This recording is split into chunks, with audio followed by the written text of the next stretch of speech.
over to WA, and they went to the mines office and they made a claim, and all you do is where your original boundary thing is. I think you go in like 100 centimeters or so many inches because it's the right way, and you put a peg and on all corners of your boundary, and it might even be a foot. And because you do that and sign the paper, and it was only a few $100s to do this miners thing, then you didn't ever have to pay rates on your mining lease. That'd be worth looking up because it was through the land, like the mines claim thing, and you had to go. It's through Western Australia.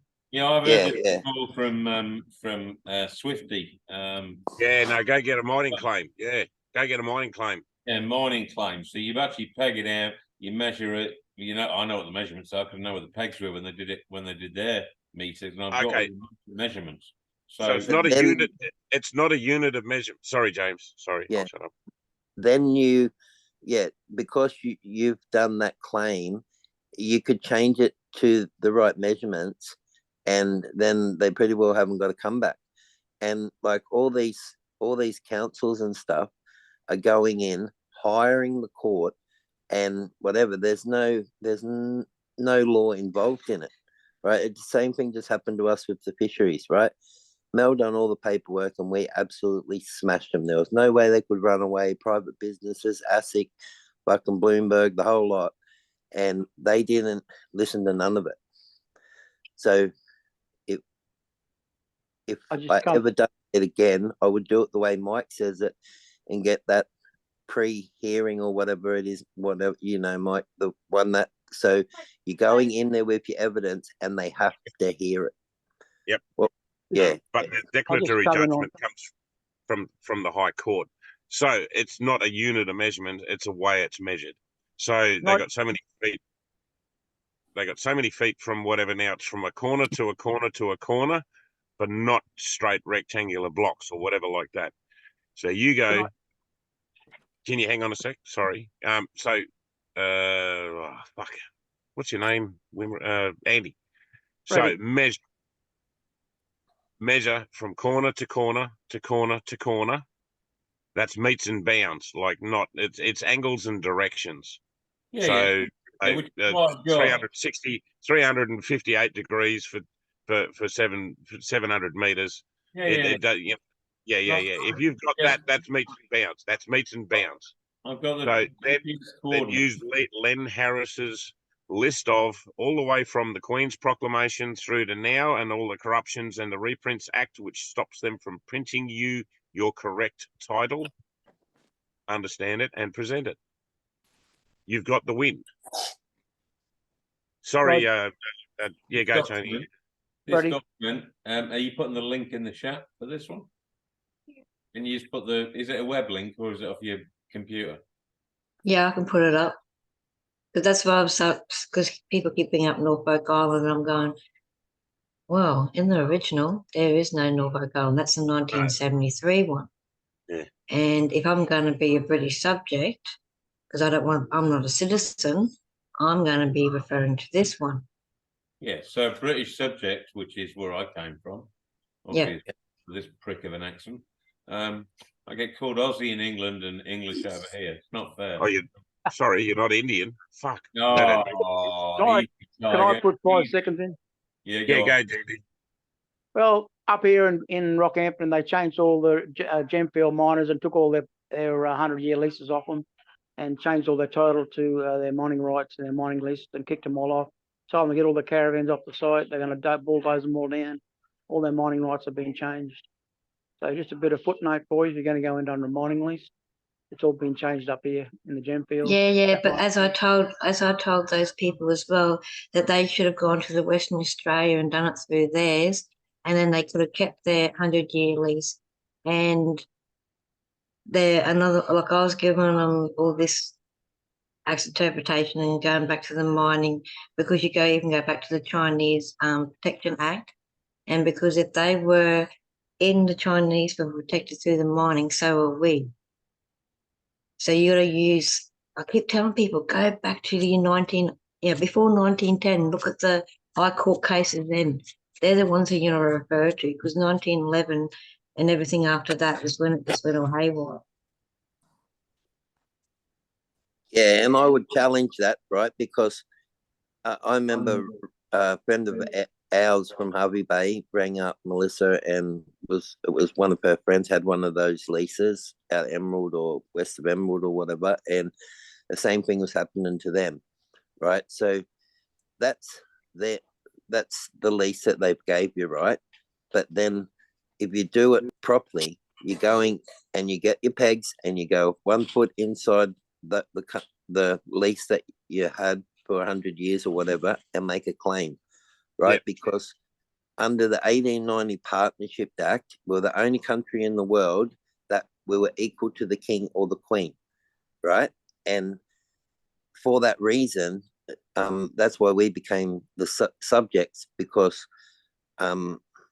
with all the bullshit that went down with COVID and with the fishing and all that, and we're looking for a way that we could conduct our business but be out of their system, right? So I just stand under the Imperial Acts. Like, I'm trawling on imperial seabeds, right? Yeah. It's got nothing to do with Queensland. It's got nothing to do with the where you based? Whoever. Where you based? Tin Can Bay. In Queensland? Yeah. Yeah. Okay. Did we chat on about a fishing issue about 3 years ago on Facebook? Yeah.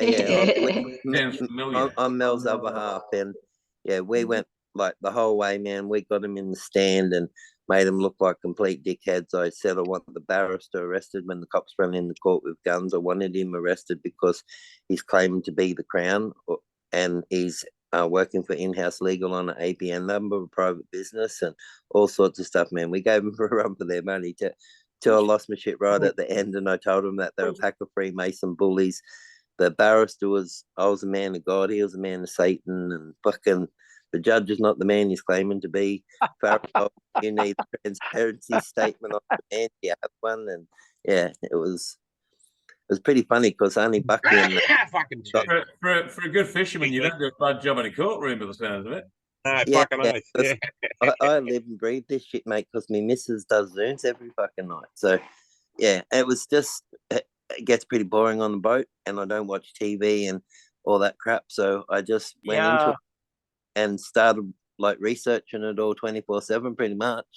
If I wasn't sleeping, I was sitting behind the wheel trawling.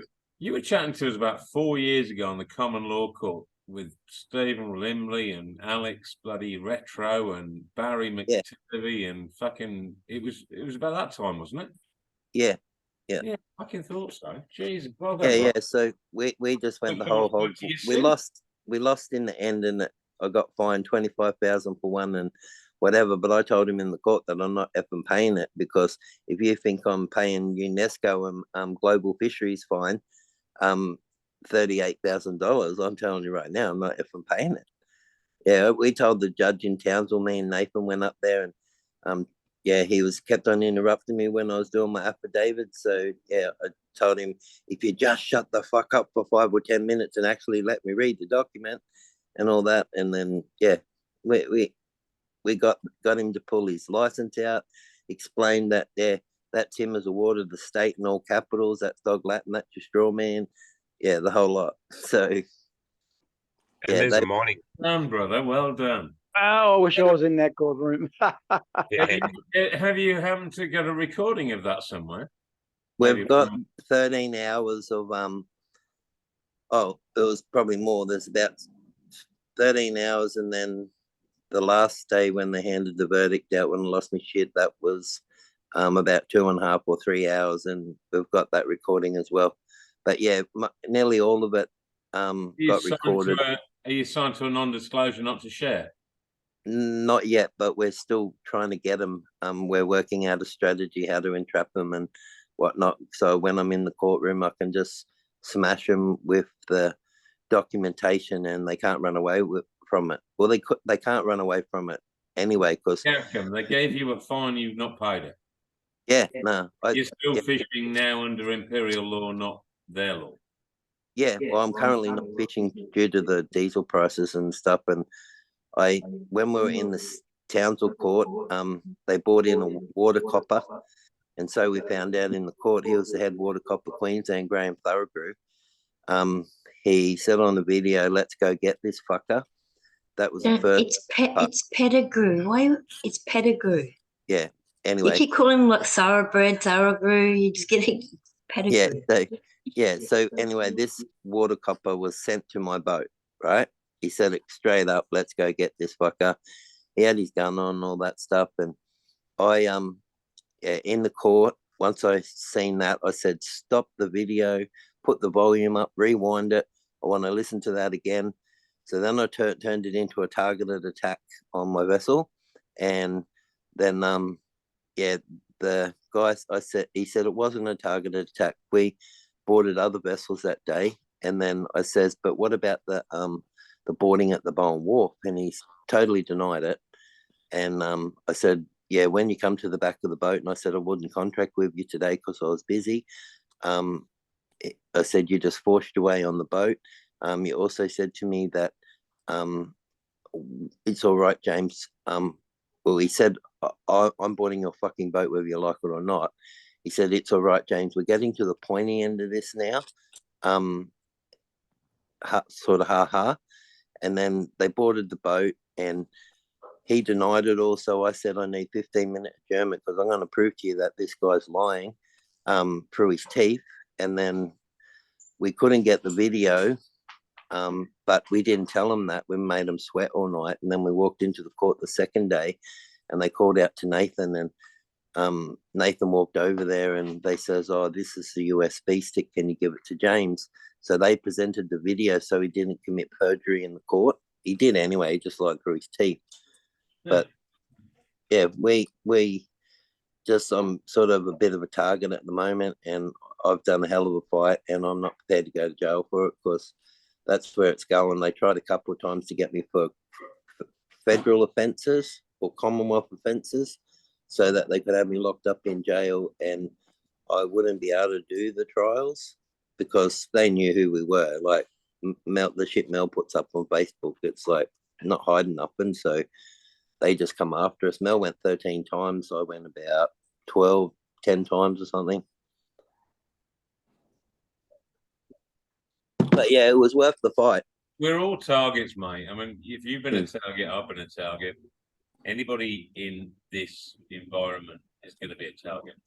And they're going to know you. You know, I mean, I was in a pub in Rowe, and I jovially spoke to a bloke as I went to the bar, and I said, "Oh, how you going? Where are you from?" And he said, "Oh, I know where you're from." And I was like, "Yeah, so I know what you're going through right now because I can hear it in your voice. You're a bit down because these cunts come put you in handcuffs and just try and steal your property and shit. But the council right now just has no authority whatsoever. They're a third tier in government. We voted on a referendum 3 times. They lost. Big deal. Move on." Yeah, but they didn't. They just stole it. Sorry, someone asked me the other day the 3 times, and I could only find 2. No, there's 3. Where can we look up referendums? Look up, type in referendums. They'll come up. I only found 2. No, 3 of them will come up. It wasn't the main issue. It was under something else, and each time they've tried to sneak in third tier shit, you know, the council to be government. I found 2 clearly, Mike, but I never found 3, and I found 3. Okay, and all the time. No. Search, but yeah.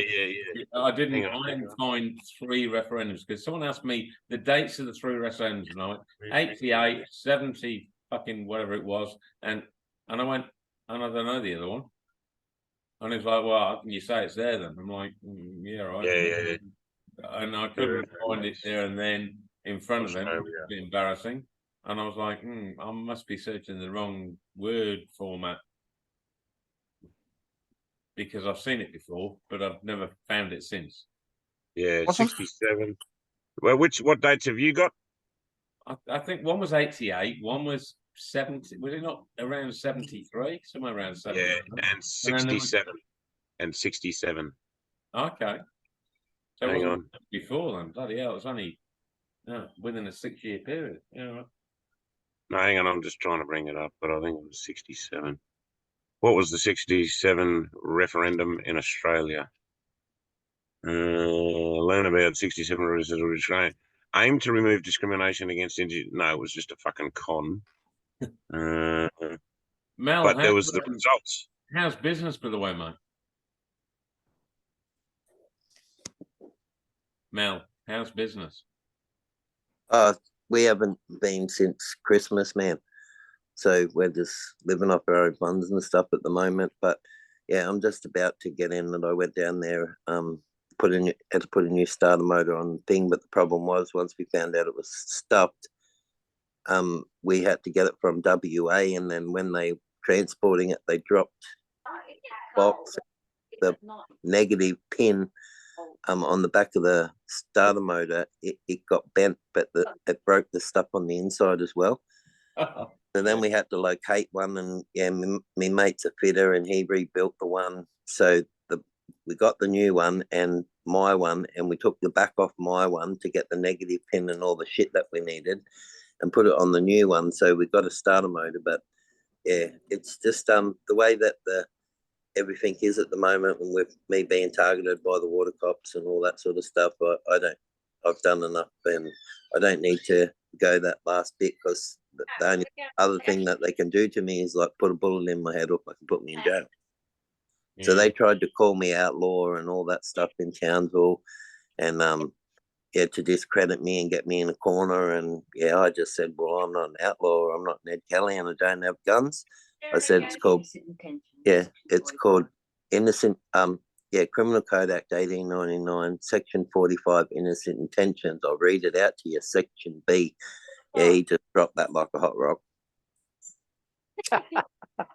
Hey, you want a hand, Jace? I'll give you a hand out to pick some of your gear if you want to, mate. I'm sitting on my ass. I got all my own machine shop here. If you want a hand out, I'll chuck some gear your way.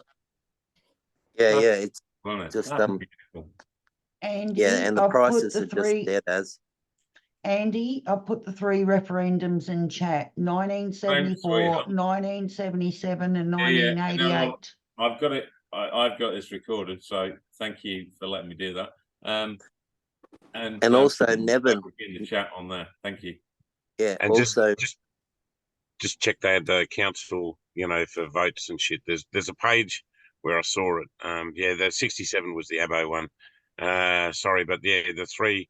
If you look at the right page when you're doing your searches, it'll show yays and nays for who voted, what the count was for those votes, for those referendums, and concerning the council and how sneakily they tried to shit that in. Sorry, James, go ahead. Yeah, I'll just let you know too that Nevin from the anti-corruption group in Rocky, he's been fighting a few council things in pretty high courts, and he has all that stuff that you're going to need to put your stuff together. He'll give you a data dump, and he's already done all the acts and laws and stuff. I'll fucking slap you. Anyway. No, because the whole fact is, keep telling us all about the council, right? Anne Twomey, keeping the Queen in Queensland. Page 1, read the sub-wordings. And then, Lels, you put up a post today. New South Wales have closed the council, that the government's taken over the council. I haven't heard of that. Yeah, so that's 50. She put up in Telegram. Somebody sent them broke or something. Was the no rates or something?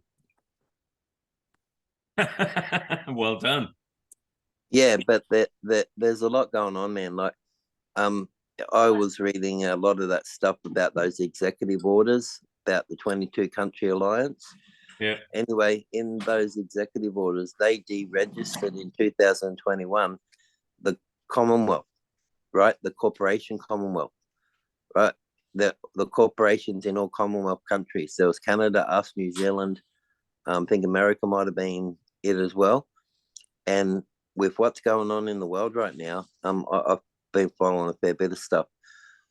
The Iraqi dinar is just about to go to a gold standard. It's part of the BRICS. So they just had a meeting in America last week, and the president of the is back over there now.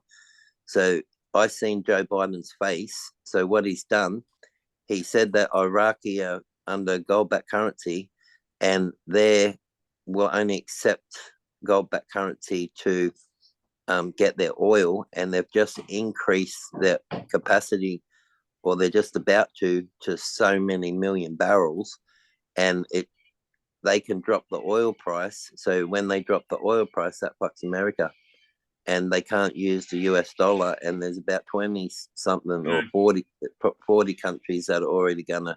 You know what's funny? Do you know what's really funny? I was in the Gulf conflict, the first one, when the English were drilling horizontally into the bottom of Iraq. Iraq found out, invaded Kuwait. Wow, and we was all like, we're going to free Kuwait. We went in free Kuwait, and then we stole gold out of every palace, because he was already on the gold standard on his oil back then, Saddam Hussein. It was put in place by the CIA back in 1963 to control the fraction so they could pump the oil. Yep. And then they went in 2 years later, after 91, after I came back, after they stole the gold. They came in 2 years later and started stealing the oil, giving them $1 a barrel for it. It's fuck, mate. This Iraq war oil thing is ridiculous. You can it's just about finished. You can run a car on water. Yeah. You know, I'll tell you a story about that. Australia. I'll tell you a story. During the war here in Rockhampton, we had a gasworks. The whole gasworks was operated by talking to the guy's son, who actually used to work in the gasworks. The whole gasworks was run. They used to drip water onto superheated charcoal, and they run through a special membrane, and it separated the hydrogen and the oxygen, and they pumped the hydrogen right throughout the city of Rockhampton. I was there. I was there with the gasworks and the gas pipes, and they run the whole system. The gas pumps in the gasworks used to pressurize the whole town with the gas, and it was all self-running system. You don't need anything flash at all. Don't need oil. And that whole gaswork was run through the wall right here in Rockhampton. So it's all fact and fiction, all fact and reality. They got rid of the gasworks pretty quick after the war, but all the people who run it and worked on it, I was talking to one of the sons of the guys who used to work there, and he told me the whole deal, whole spiel of it. So it's all nonsense. In the Wimmera, there's a fair few gasworks. I can get one at Hopetoun. There's one at Birdship, I think it is. Another one. Yeah, there's like big big red brick buildings, which would be very good battery charges as well for ether. Have you noticed how New South Wales, when you go through New South Wales, all the big Tatarian buildings are took by the council or the Masons?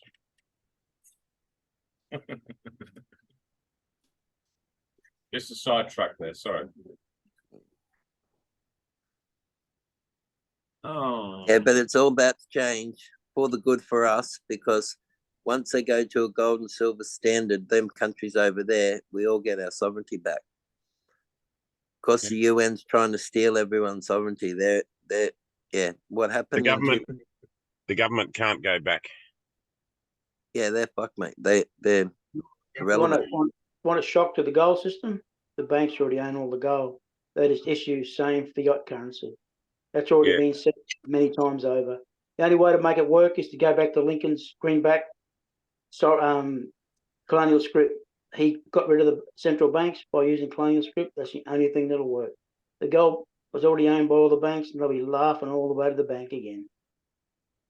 Yeah, they won't be. The banks are fucked, mate. We won't even need them anymore. So the way AI's coming, buddy, and it's going to fucking hurt a lot of people. Yeah, well, what they want, they're not going to get. It's already fucked over. So remember in 2000 when they were supposed to have NESARA GESARA, right? Well, Building 7 had the server in it for NESARA GESARA, right? So they only had one computer. Now they've got 8 mainframe computers for NESARA GESARA. They've got about 1 million PIs or whatever they call it all over the world, right? So this system can't be brought down now, and it can't be manipulated. If you don't mind, James, I'll correct you. I was one of the first 2,000 people to join NESARA. I used to do street marches for them and everything. I've been waiting 30 years for all the hopium, and it's just hopium. Don't be disappointed by it. But I was one of the first people in the group. First 2,000 people in the group. That, but with what is actually happening right now with the quantum financial system, right? That it can't be faulted, right? So with going to a bad place with that. Yeah, well, I've been doing a fucking fair bit of research, and people like Wyatt Wharton, who implemented Magna Carta in 2014, ain't making him humanitarian plans for no reason. Okay, they've done a business plan and everything, all ready to go. Okay, and Wyatt Wharton is a banker himself,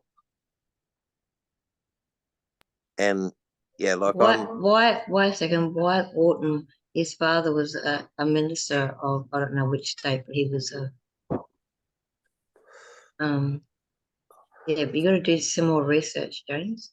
Yeah, I realise that, but I'm a fair believer in what's going down, and it's all panning out through what's happening over in the Arabic countries with the oil and stuff. Once they start pumping like shitloads of barrel, the oil price goes, and American corporation is fucked. Well, they're fucked anyway. But they had to let this continue for a certain amount of time. This was all done fucking ages ago. I said the Queen was dead fucking 2.5 years ago. And she was.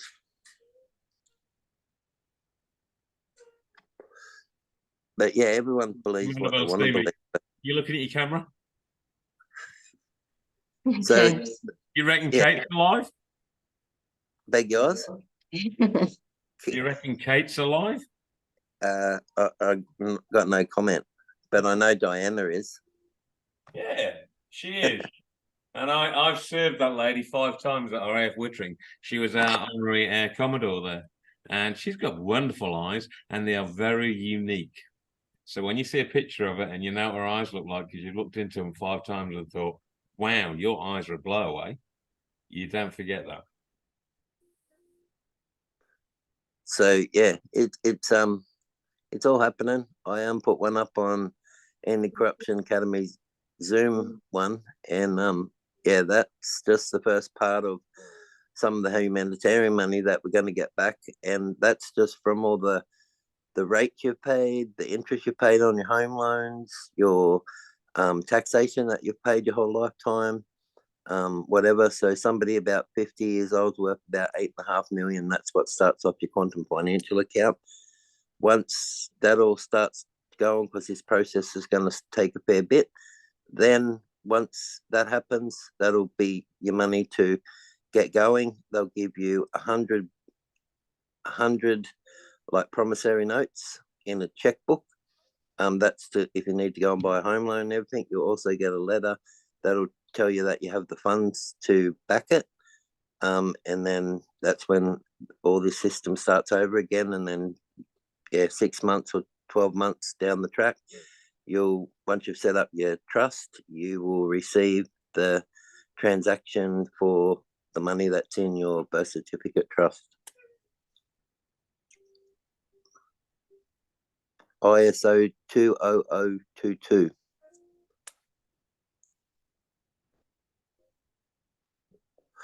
So that's my belief anyway, and I'm sticking to it. James, James, you know the Wharton guy? Is he the collective channel? Which channel is his name? Wyatt Wharton he's Captain Marvel on Telegram, and I know, but is the channel that he runs called the Collective? Maybe I don't go on his one. I just go on Red Pill Australia, Tyler Gunn. Oh, okay. Okay, because I think there's one called the Collective, but it's not Wyatt Wharton. There's a guy called Brownie. Yeah, I'm not sure. I'm not on that one. He calls himself Captain Marvel on Telegram. Captain Marvel Jr. Okay. But yeah, they've been talking about it for 12 months or whatever. And they're right into it.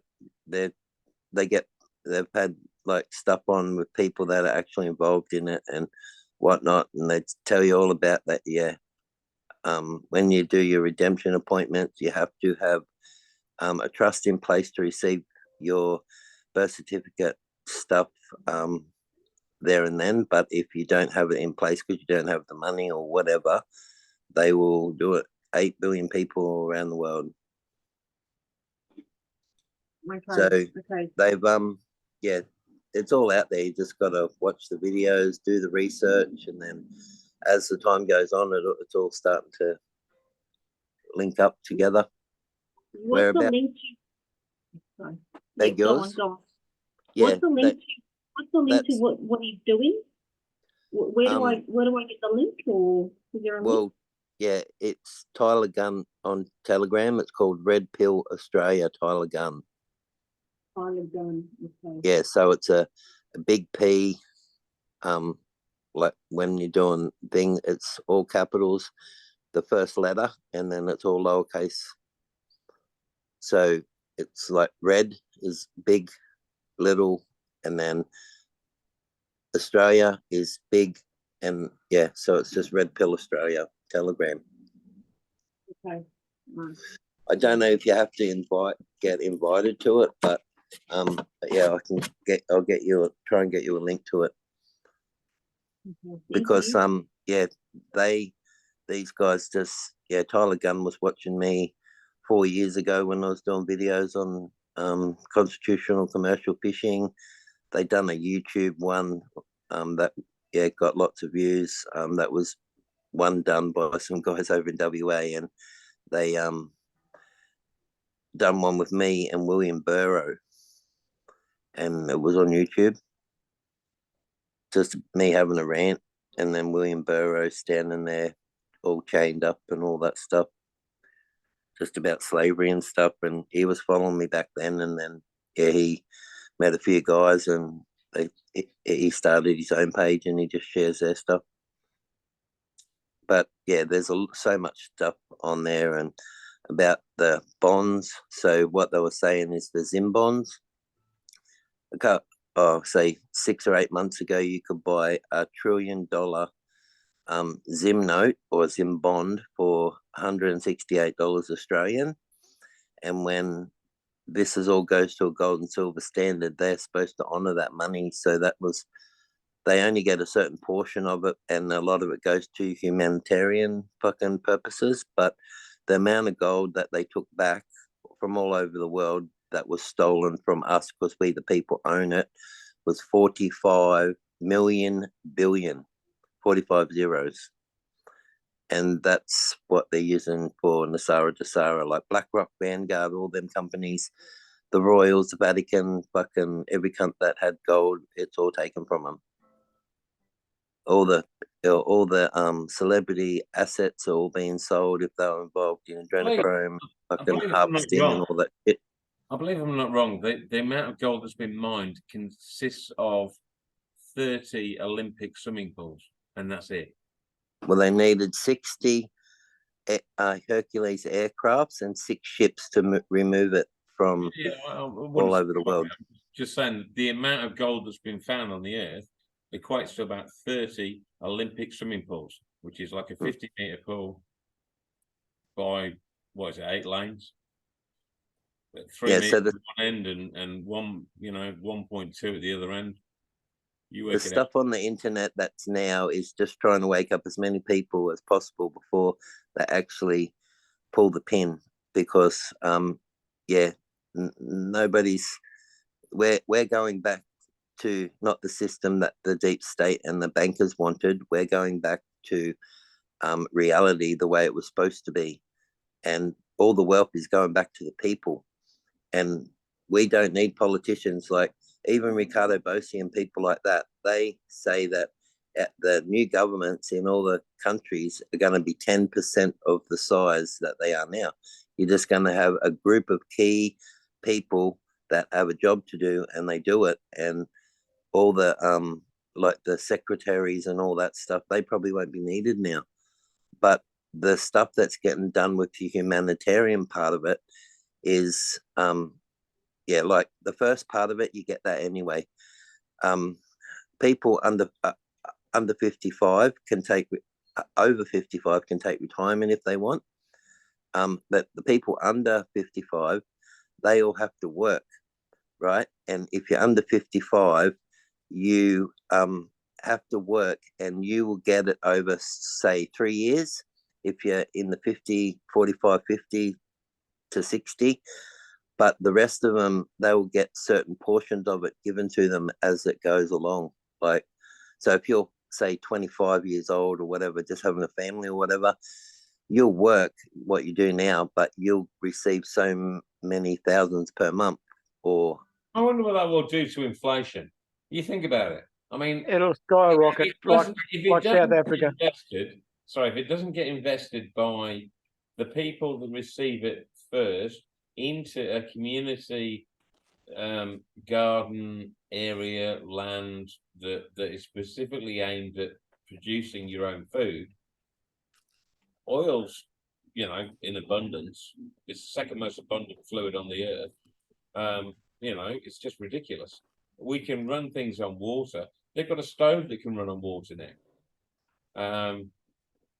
So it's ridiculous. I saw a video the other day where you pour, it burns for 10 hours on 2 liters of water, and it's a little tiny hydrogen flame, and it shoots like that, and it's like 4 times hotter than your LPG, and it's from water. It's just ridiculous, and it was I must have had a battery. You got to split the hydrogen, but it was. You know what I mean? It's like we need to, if we're not going to put things into a humanitarian way, if you're 54 going on 55 and you're going to get some chunk of money pretty quick, and you're not thinking about who's around you, and you need to look after people so they'll look after you and build something that matters, because the supermarkets aren't going to be there. If you've not got animals, like, a lot of us have in this room, and veggies in your garden, and a bit of space, there's going to be other people who are going to need help as well, because they're not going to be in that position, and they may come and join you. But we're looking at fucking, look at the Amazon. Amazon terms and conditions changed about 3 years ago, when I was still on Facebook, 2 years ago maybe, where they said that wooden objects could not be made into weapons or instruments that could hurt people. And then they changed it about 2 years ago, maybe a bit more. I can remember Lincoln telling me about it. We both read it together and searched the Act. Amazon, or not the Act, the terms and conditions. Amazon terms and conditions, they changed it to say that you could make wooden objects into instruments as a weapon if there was a zombie apocalypse. I'm a bit like Jackie Lambie there, am I? A zombie apocalypse. That was ridiculous. Why would they change their terms and conditions to include that, unless they were planning a zombie apocalypse? Well, the reason why this is all happening is they know what's going on in all the governments, right? So under the 1890 Partnership Act, our share with the volume of people that we have in the Commonwealth is something. Mel's knows one of the ladies from anti-corruption done the figures. It was something like about 200 and something million a year per person, right? Because we pay taxes and all that stuff, which is all bullshit anyway. And if we were using that money in our communities, like, man, we would have the best schools, best roads, best fucking everything, and that's what it's supposed to be. But the corporations have stolen it all, embezzled it, done all this stuff, and then we're to this current point where we are now, and it has to change. And a lot of people that care about their countries and that know this. So you just got to look what's happening in New Guinea about the gold and shit and whatnot. Like, New Guinea would be one of the wealthiest countries in the world as well, with the resources, the gas and all that stuff that they have under the ground and whatnot. It's all been stolen. Like, I know for a fact that Campbell Newman got bought in with money from the gas companies to get those 3 plants done on Curtis Island. How we done it? They got the feasibility study and all that done on one. They copied it for the other 2, so there was only ever going to be 1 gas plant on there, and then all of a sudden there's 3. They done a Yeah. pipeline from Roma all the way through to Billawheeler over the range and then into Gladstone. There was like 17,500 people built on that. He changed the work cover laws because of the injuries and stuff that would be on those jobs, being so big a volume people. 11 months later, he got booted out, and Campbell Newman owns the biggest industrial building in Gladstone right now because he was probably giving it to him from the gas companies for saying, thanks, mate, for doing what you've done. Hey, James, can I ask a question? Yeah. If everyone's got $1 trillion, who's going to do all the work? People under 55. Oh, so they got $1 trillion too. Are they going to work? No, they're not. They don't get access to it like the people that are 55 and over. So it's master slave still.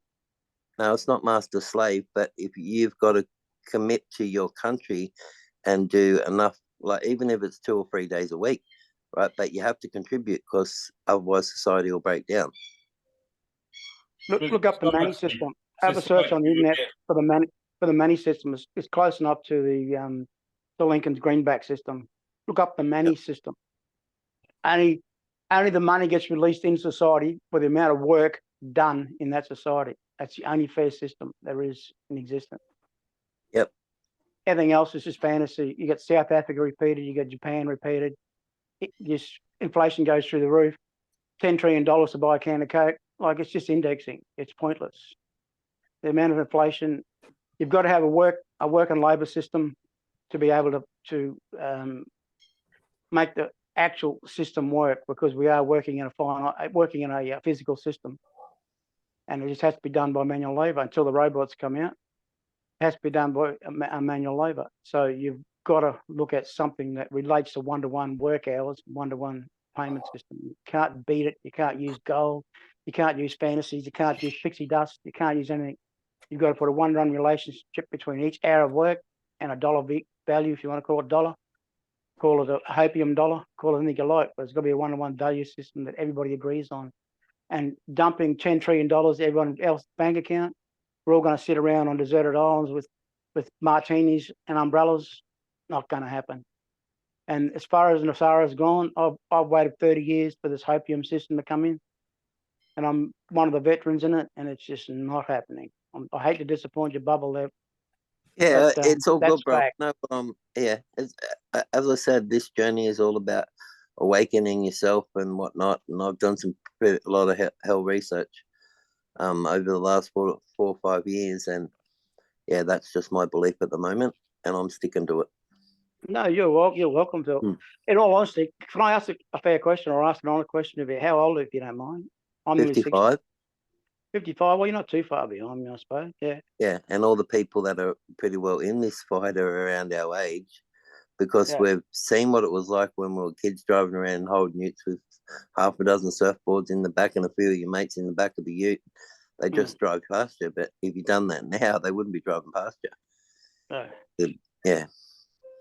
Yeah, there's other systems coming into play that are pretty out there. So, and that's where things are coming in at the moment. And it's hard to sort of step people into it, what's coming, but it's out there, and it's pretty, Anyway, with that, even if we just got the 6,000 patents that they were held from us for so many years, even if we just got them, it'd change the world tomorrow.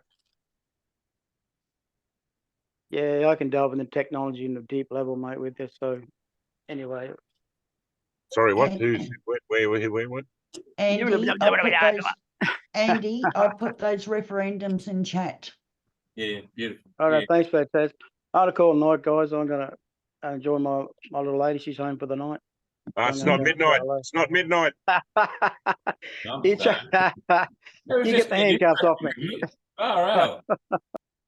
He's got to wait till after 9:30 before rated R stuff comes. No worries. Catch you later, GD. Mate, I might be on a promise, eh? You guys might be surprised. It's not even Christmas either. Yeah, well, have one for you. You know how to have one for me, don't you? Yeah, I got plenty of corns on my right hand, mate. Right, have fun, guys. All right. Night. Hey, night, guys. Thanks for those notes. 74, 77 and 88. Yeah, well, I can share screen because I've still got them up if you want to have a look. Yeah, go for it. Thank you. I couldn't remember the. See, 1906, 1910, 1911, 1913, 1919, 1926. And then we come down to 1977 where it wasn't carried for local government bodies. Stimulus elections wasn't carried. Yeah. And that was a 46%. Yes, is that right? Oh, 46% of the population voted. Oh, fuck. So there was 54% that weren't even bothered to fucking vote. 53.15. Wow. And it was a no vote. Huh. That's hilarious. They had to put that number there. Remember, we don't actually count when we vote. No, we don't. That's probably just their internal PMA voting. Yes, it's 77, 84, 88 was for the local councils. We all said no, and for their terms, these 4-year terms that they sit and get re-voted back in, they were a no. Huh. Wow. And then 1999 was to establish the Republic, and that came back as no. Yeah. That 43% there, what was the column there? Was that the vote? That's the voters. So again, only 43%. So when did they make voting mandatory? When did this AEC thing force people to vote? Because 73, 75. Which almost like forces you into the business, doesn't it? Until you reprieve it or get rid of it. What's the word I'm looking for, Mike? Sorry. Are you still there or not? Yep. Hello. Where? What? Who? Yeah. If it's like they want you to vote now, unless you what's the word I'm looking for? To get rid of it, back to the AEC. You say, sorry, not interested. Not playing your games. Rebut. Yeah. To what? Sorry. Rebut. You mean? Well, yeah, you are rebutting it, but isn't there not a name for rescind? Rescind. Yeah, that's the one. Cheers. Terms for senators was even a no. Yeah. When from 2 to 4, or our states 2 to 4. It doesn't matter what you vote; they do what they like. They're criminals. Yeah, they are. Yeah. Didn't we have one for federation? Yeah. In 99 or. Yeah, I thought it was that. Yeah, 1999 was for the establishment of Republic. It was not carried. Yeah. And they're pushing that one again, aren't they? Yeah, Elbow tried it with the voice. Yeah, well, they were sort of, pushing it. They're bringing it in anyway. Wow. Exactly. They've already signed contracts with the local ones around here. It's ridiculous. They've got new utes and, big badges on the side. Corporation there. Aboriginal bloody corporation. Fucking dicks. Yeah, Elbow tried to bring it in with the voice. Yeah. Fuckers.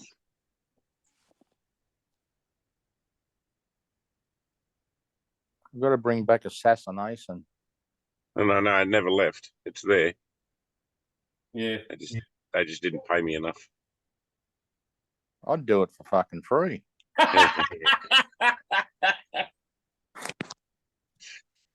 If I could get away with now, if anyone's listening, we yeah. We're not trees away, Sal. Well done. Yeah. Oh, you are an absolute clam saying something like that. I mean, that's just fucking so funny. Yeah, I mean, mate, if he gets to that point, there won't be just one going. There'll be a crowd. Oh my goodness. Where are we getting to, guys? It's just a mad world, isn't it? Where they can try and take a property where the assets and chattels are like 2.2 million and they want it for a $220,000 loan when they can't show their accounting on writing letters to them 3 times and you know, not being rebutted when you're being told it's nonsensical when you're talking about maxims of law. What are we dealing with? And the court just goes with them. What are we dealing with? If they do that to us for like a 10% of the debt, when really under trust law, the judge should have just gone, yeah, off you go, Mr. Legg, we'll take it from your trust. No, you got to take you should have walked in with your instrument to endorse then and there. Given them an instrument. I'd already given them a promissory note of 205. I've got the number. I'll get it traced. I'll get the QSIT number of it. I'll fucking sue their insurance. Who'd you give the promissory note to? Did you discharge into the mail room in the headquarters of the ANZ in Collins Street for your property? So it was already discharged. No, that was done back on the first sheriff's notice. We gave them a 205,000 promissory note, which I've got the number for, and it was witnessed by 2 JPs, and it was handed in and signed in the mail room in the bank for $205,000. I've got pictures of her signing it in and it going to them, along with the letter to the bank, which is a copy of just over there. Mate, this system's fraud. They can do that. It's fucking fraud. You know, and thank goodness we weren't stupid. We bought silver, we bought gold, we bought, you know, we put money aside. We've got other property. You know, we were actually testing the system to see how fucking wrought and how dangerous and how horrible it can really be for all of us. Guys, you're in the same fucking boat. Sorry, guys.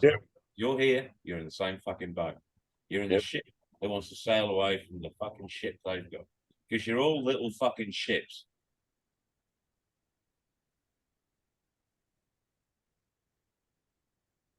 Really, it's where you're going to park your fucking ship that matters. And then you got to learn that fucking stupid language because it all means fucking what? 4 meanings for 1 word in most cases. It's fucking bullshit, boys and girls. When are we going to get back to real fucking communities where you care about your fucking neighbour? You don't ring up. You don't ring up. I've got a fucking neighbour somewhere around here that rings up because I'm here like 4 hours after the Mackenzie guys left because he knows I'm fucking good for it. He knows I can pay it out. And he knows, you know, I'll be complicit to the fraud and the fucking duress. So, if that's the case, he fucks off and leaves me at 2:30 in the afternoon.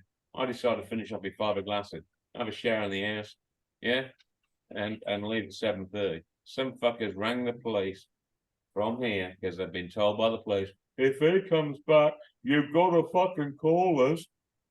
And they're that fucking jabbed up fucked wankers that they've gone and fucking rang the police. And the next morning we come in on our fucking next visitation to come and fucking work.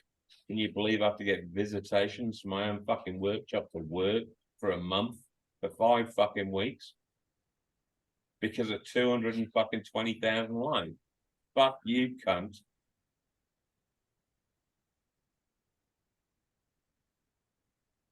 I'm like, you know, $2 million worth of fucking stock and assets here. You fucking cunts. What the fuck is this? You know I can fucking pay it. I can sell fucking shit out there in an auction in a fucking afternoon. But you want to fucking throw me on the floor, cuff me up, make me feel like a cunt, and then try and fucking serve a VCAT order on me that says any fucker I visit, they can come and fucking search without a warrant. Yeah, and that costs you fucking what? $730 to get off your fucking back? And I haven't had a fucking reply from them. But they took the fucking money. These fucking cunts need stopping. I don't know how to do it. If you've got an idea, put your hand up. Don't use them. We tried that. We moved to a foundation. You know? Yeah, but we've asked a few of these things. Hey, Milo, where the fuck did you come from? I'm just sitting here in the background listening in.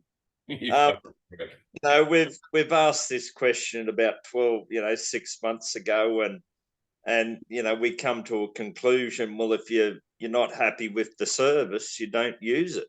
And I haven't used a service from Centrelink since my daughter was 14. She's 23, so I've not been into Centrelink for 9 years in any way, shape, or form. They've got no fucking records of me.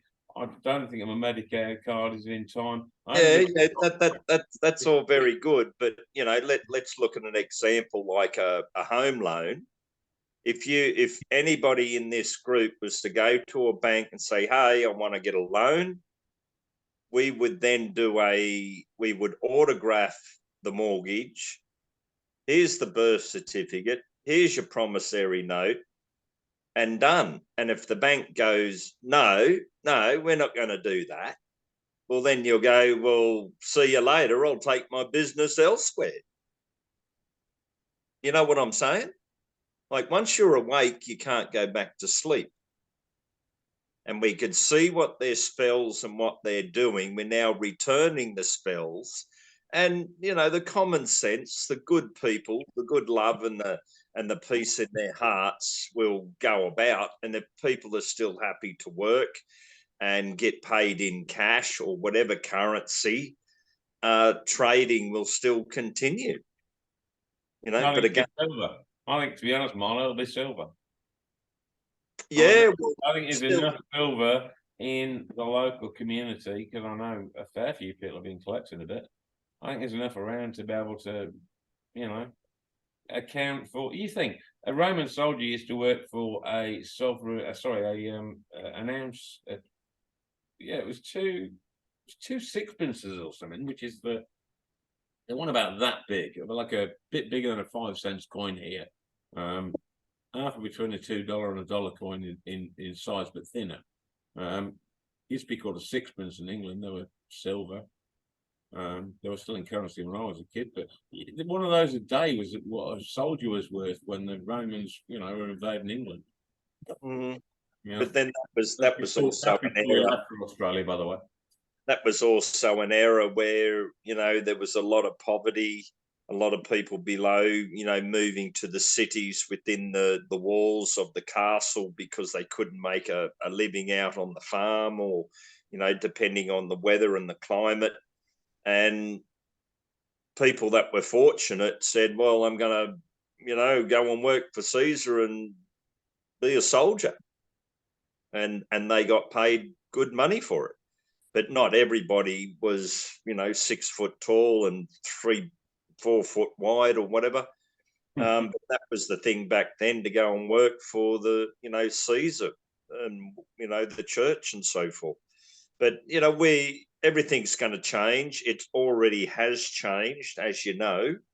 And, we've now got to realise that. And everything that we manifest, like I sat here today, the world's in a mess. Well, my backyard's not. I live in a happy place. And that's that for you, boy.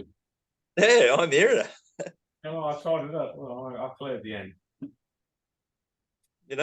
So, and even though my place is not perfect, I'm not perfect, but I'm still happy. And no matter how hard the storm is, you just put on a smile. Like I said to a few people today, the day would be a lot better if you smiled. It doesn't cost anything. That's right. Use less. Milo. I've been and they're all bitching and going on and this and that. And I'm like, I can see why I don't interact with people at the moment. And I just lean over and said, the best thing you can do is smile. Yeah.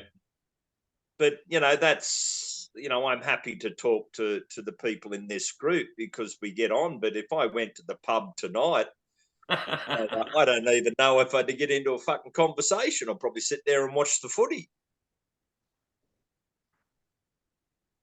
Oh, you're doing a far better job by being here, brother. That's it. So, and you know, and that's I've made that choice, and I think everybody else has. The split's already here. It's only going to get bigger. The pineal gland's open. Our brain cells are going to be enriched. Our education's going to go through the roof. And I think there was a guy on here a couple of weeks ago, Andy, you might have seen it, but he looked at what a person is, and it read in there that they class a person as an idiot. So we're not idiots, but we're talking to the one on the other side of the table who is an idiot. Yeah. And there is a proper, is it proper person or a something person that in legislation that actually means something that's living. I can't remember what the term is now, but it's yeah. Well, there was I think it was Josh or somebody was on a women. Oh yeah, I was chatting to my sister yesterday.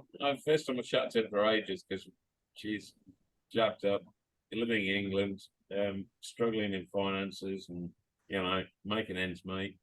And I was asking about other cousins and friends. My mother's brother had a daughter who was deaf, who had two daughters, and then a son by someone else called Reese. Reese was about 4 when we left England back in 2007. And good boy, you know, real, you know, had cars and trucks and whatever, scale electrics, even at that age. And apparently he's had breast implants. I wonder if his birth certificate paid for it. And my sister's like, you know, distraught that this boy's turned into a girl. When her son's gay, living with another bloke, the other one's already married, divorced, and has got a child. It's like, you know, they really split you up. They really fuck you over. They teach you the wrong thing in school. You know, school is indoctrination in every way, shape, and form. My younger daughter, I homeschooled from the age of 11. My older daughter is now called Harris and has a deeper voice. Not quite sure why. And that's exactly right, bro. Like my teenage daughter come home from high school, and she said that me and Melissa and one of Melissa's girlfriends were sitting out the back having a cuppa and having a chin wag, and she's sitting in the conversation, and she starts talking about transgender and this and that, and we're just like got our mouth open like, where are you learning this? And she's saying like school. Tony's got a friend right now that comes over and sees her, and she's a boy. She's a girl, but she's a boy. It's out there now. Like they're not hiding it. It's just where do you go? I'm like you, Milo. I just sit out the back and smile. Yep. I honestly believe that there is something in the vaccines they've given to the children as they've gone to kinder, as they've gone, you know, the other one when they're 14.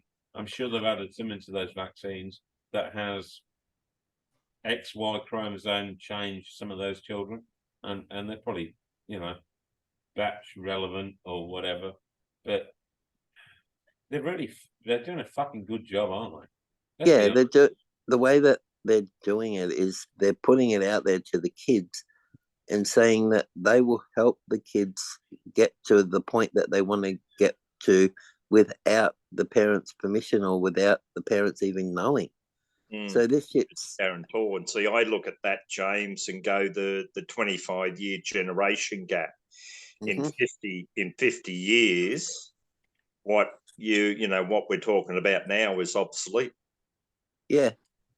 And so the zeros to the 25 who were to do the maintenance, well, sorry, you're doing the maintenance on a computer, not in the paddock watering the tomato plants. So, and, you know, through the communications, I came in as a contractor, a principal contractor, and we couldn't really get going as a contractor because we were too quick and the government workers were too slow. but then we had to mix. And I remember a couple of guys saying, oh, yeah, in fucking 25 years, out with the old and in with the new.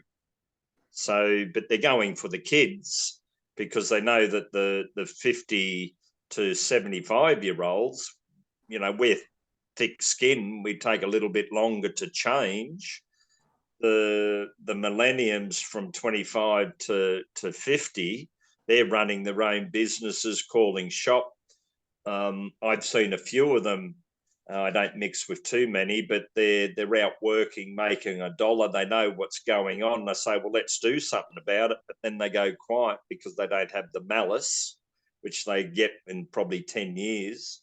And the young kids, I think they're pretty much switched on. They know something's brewing.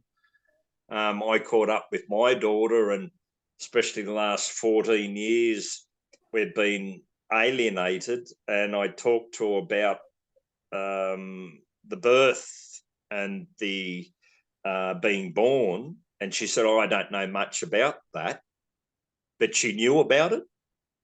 So you could sit down and have a conversation. I said, well, it's going to be a little bit of a time. So I think a lot of them are switched on, but we've just got to have more conversations like we're doing now and just chew the fat, talk, and not railroad some young kid because their ego's been reprogrammed to say, oh, fuck you, you old bastards.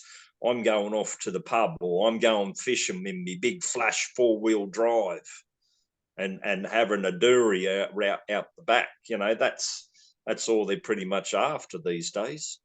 So, but it, you know, you mix with them, and I think a lot of people are switched on, but I was out there today. All the cars are registered. Everybody's like, it's more busier now than it's ever been. I don't know what it's like up in Queensland. Down in Victoria, it'd be busy down there, wouldn't it, Andy? When you mean by busy, by the amount of traffic that's travelling? Yeah, yeah. I mean, the roads are always busy here normally. I mean, it has actually reduced because the trucks have changed from, you know, when I first came in 07, it was like, oh, there's a B double. Wow, B double. Wow. Single. B double. Oh, I've seen 2 tonight. Whoa, well, I've been taking the dog to walk. Now it's like, you know, B triple, road train, B triple. Fucking single. There's a single. Fuck. So the road has changed massively. So it's not as many trucks, but they are bigger. Cars. I mean, you've always got local traffic travelling from local towns to get to Horsham. Horsham's got a draw of, you know, 3 supermarkets and many retail shops, although there's a fair few empty ones now. I'm surprised there's bloody Melbourneites on the road over there. We've got majority of the bastards down here. It's dodge and weave. We're going on holidays. The driving quality has dropped dramatically in Australia. I've never driven to Melbourne before now, and I went down last Monday because I tried to go to the Supreme Court to get the judge's oath of office, which was a fucking, you've never seen so many fucking blank faces in your fucking life. Hilarious. But yeah, seven or eight runoffs I saw on the way down there on the left-hand side, just on the left-hand side, and I didn't even count them on the way back. Tandro some of the way back. So, yeah, just blow away. How many crashes? How many incidents there are? How many head-ons there are? You're almost watching the hands on the steering wheel to make sure they're not steering towards you. Anyway, I'm going to go for the night, guys, but I want to say something just before I go to you, Andy. Yeah, I know exactly what you're going through right now and the way you feel about you feel betrayed and all that stuff. But I can guarantee you, mate, stay in the fight because we are right. Yeah. And yeah, like we all get battled. You know, when you've seen it, you can't not fucking see it. It's like, you know, is it Matthew 8:32? Sure, it's Matthew. It might be John. I might have it wrong. John 8:32. Old Cafe Lockdown, the Mike guy. He advertises it on his things, but it's when you know, when you know, you can't not know. Yeah, that's it. And we know with everything that they've done and all the documents that were presented and all that stuff, yeah, we can't get past them. But I know that this corporation's just about to be pulled down. So stay in it, because that's exactly what Nathan David says. We're going in there now, not to win, just to gather up the evidence. So when it does change, because going back to a gold and silver standard, every country gets their sovereignty back and we go back to common law.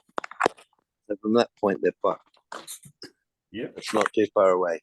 And we've mapped and tracked it all on executiveorders.life. It's all been tracked on that. They made an order today, yesterday, full moon, where every copper is due $100,000 that was here for that, and the sheriffs, and the bank was, but the fucking fine wasn't $500,000, I think. Yep. And the judges were the same, and they've just written the orders up. I had a bit of a look at it there yesterday and today, and they're just doing a fee for service. Like, if you want to keep acting this way, here's my bill. And to be honest, if any of it comes in, first thing I'd do is buy 10 acres just out there, and I'd start a bloody, what's that, aquaponic garden, fucking growing fish and bloody, because they love fish around here. They're all fucking poachers, brilliant people. I love them. They bring the fucking red meat in from the desert, and I'll supply the fish at this end. And the veggies. But yeah, getting back to what Leith was talking about last night is it's their laws. It's their laws, and they've now sieved through it. I've done the same, and I think Michael Roth did the same, and a few others. Longfeather's done the same. And when we got into and we looked into the Crimes Act, and false and misleading information is 10 years imprisonment, $165,000 fine. And so once you learn a little bit of this, and I've got $11 million per individual, and there's 5 of them, do the sums. And then I think Leith ran out 230 million or something she's punching out. And I went, holy dooly. But it's their figures. It's their acts. Yeah, but I mean, when you got to take a wheelbarrow full of $100 notes to get a loaf of bread, what is $1 trillion worth if you haven't got veggies in your garden, a grain guy down the road that's going to sell you some grain, for a trade, maybe for some piglets or whatever it be. You need that local trade. If you haven't got that local food supply, I don't know what the fuck you're going to do, because you're sitting there. Yeah, well, we're pretty good here, Andy, in Australia, and I'm from a farming background, and I'm just worried about. We go back to the merchant. You go back to being a merchant, and what is it? The baker, the butcher, and the candlestick maker. You'd had a tailor. The tailor would probably be gone fishing most of the time. Because if you made your suit out of, good cotton and good wool and hemp, you probably only need a couple of pairs of pants. You're not wrong, brother. Hey, should we call it a night? Does anybody else want to throw anything in? Does anybody want to go? Carol's still here. I'm host. Is Paul here? He'll talk all night. What's he talking about? Oh, Paul's there, yeah. I was a bit quiet the other night. I get a bit tired and overdone, but no, it's all good. It's what we manifest, and our world will unfold. You had a chat with Matthew recently, I sent him a message yesterday. No, this morning. Energy's flowing, but he's in 10 days of darkness doing what he's doing. He rang me today. He's down from Pine Gap.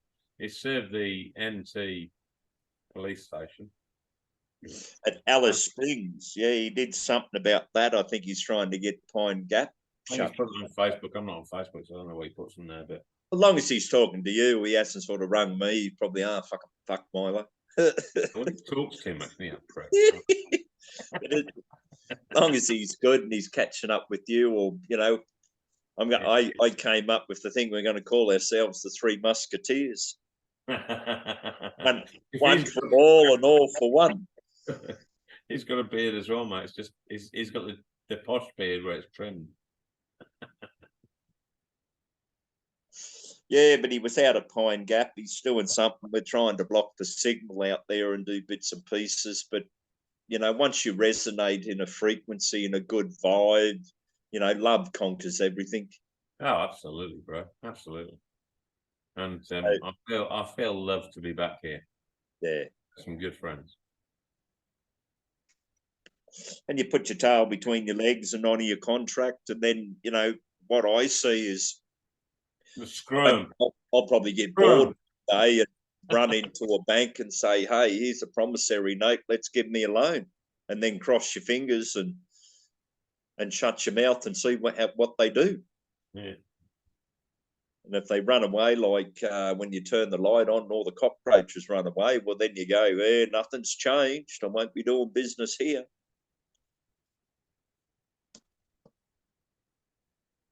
Yeah. But we're doing, everybody's doing pretty good. I think Paul must have gone to sleep because he hasn't come on. He probably has too. I reckon Mike might have gone to sleep as well, do you reckon? Who's Missy? I don't know what any of you look like. You all know what I look like. I look like this. Hello. Hey, you know what I look like. I know what you look like. Don't worry, doll. What's nothing? Yeah, I'm enough to scare anyone in a haunted house. Yeah, you be careful. That kitchen's open. There's plenty of ghosts floating around.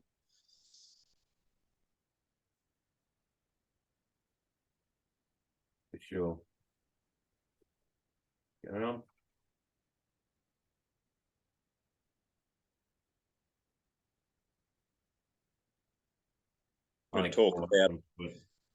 Talk about that photographic ID. I think a lot of people are getting on board with that instead of getting a driver's license. Yeah, the driver's license is digital ID. Our government's now talking about bringing it in down here in Tassie. I won't be signing up to it. See what Centrelink's doing. They're giving away $1,000 if you sign up for digital ID. Yeah, like fuck. A one-off payment of $1,000. The only stipulation is you have to sign up for digital ID before you get it. Yeah, right. No, thank you. They can suck my ass. Go and get your free donut if you take the jab. Go get your free coffee if you take the jab. What is it? Fucking blackmail time. Well, they did that with COVID. Come and get your shot. You can get a voucher for $500. Yeah, but they've come out and said it is voluntarily to join up. So who gives Centrelink the right to know that there's people out there that are in desperate need of that money to sign them up to digital ID? Oh, I hear it, Taz. And China's a classic example where people were selling their soul just to get the latest iPhone so they can get the apps to live. It's all been out and I just go, I don't have digital ID, but I had my proof of life certificate and my birth certificate, and I gave it to the bank the other day with the change of the names, and they said, no, we're not going to use this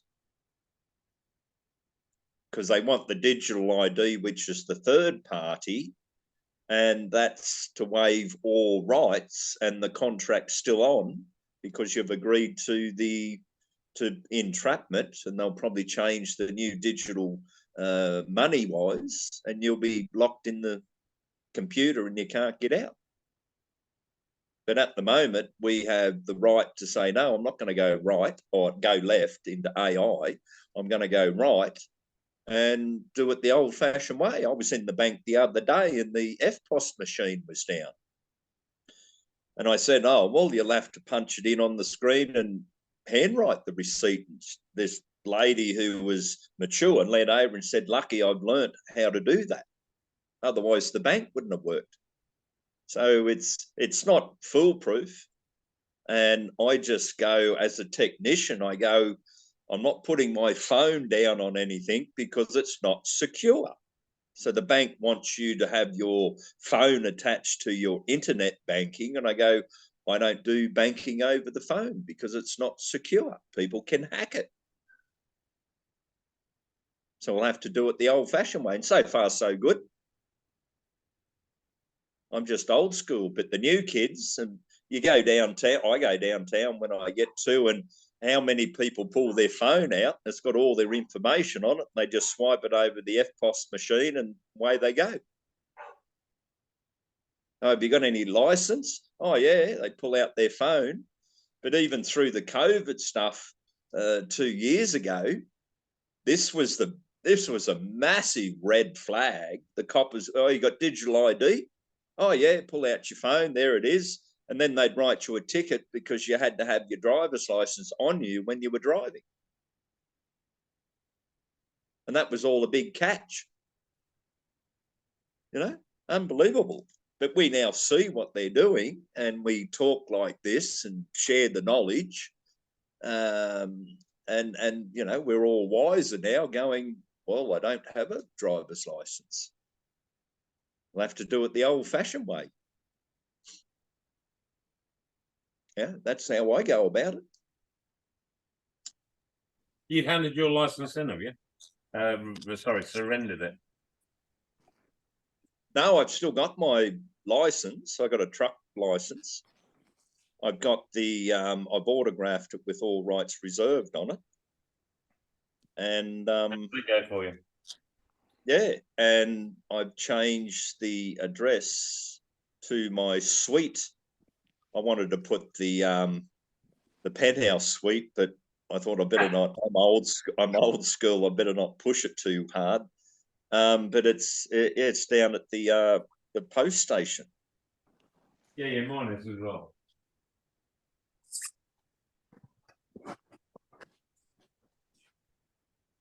And that's also done through the government departments, through Medicare, because I'm worried about my hip falling apart and there's nobody around to fix it. Yeah, worry for and me. I can go into the hospital and they'll have this, you know, this PO box, which I've got down as a suite, and anything to do with the straw man now lives at the post box. That's the residential address, which is their business.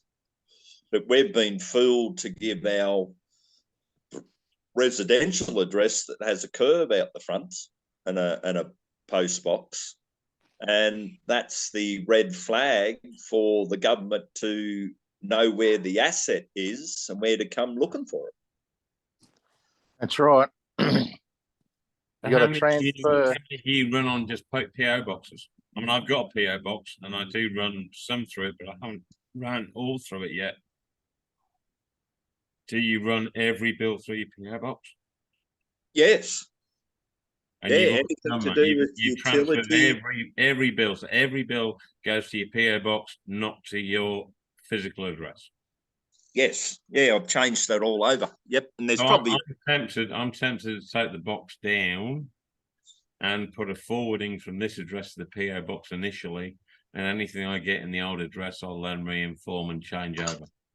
Yeah, and I've also mentioned that there's because I agree with that. That makes perfect sense because the post office, if you stick your cross in the ground, which is an upside down St. Peter cross, you're saying you're dead in the ground head first. Yes. And if you've got a postal address, if you've got a post box on your block, you're saying you're dead. If you've got a PO box at a post office that you go and collect it, are you then saying you're alive? That's a very, very valid point. Think on that, boys and girls.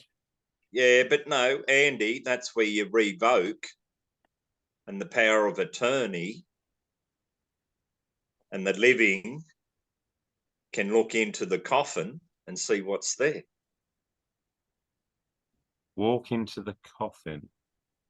No, Explain. yeah, you get nothing sent. We don't have any mail delivered at near You where pick we are. all yours from the post box, don't you, Mike? Yep. Yeah. So they Everything. don't know where you are. Oh well, That most don't know where you are. Yeah. Okay. no, well, no. Yeah. All the bills go to the PO box or the suite. Yeah, And do you use bills of exchange on or not? 2 of them. Yeah. 2 of them. How you going with that? What do you mean? Well, is it working? Yeah, I use bills of exchange on 2 of them. Okay. And may I ask which 2 and why not 3? There's not Right. 3.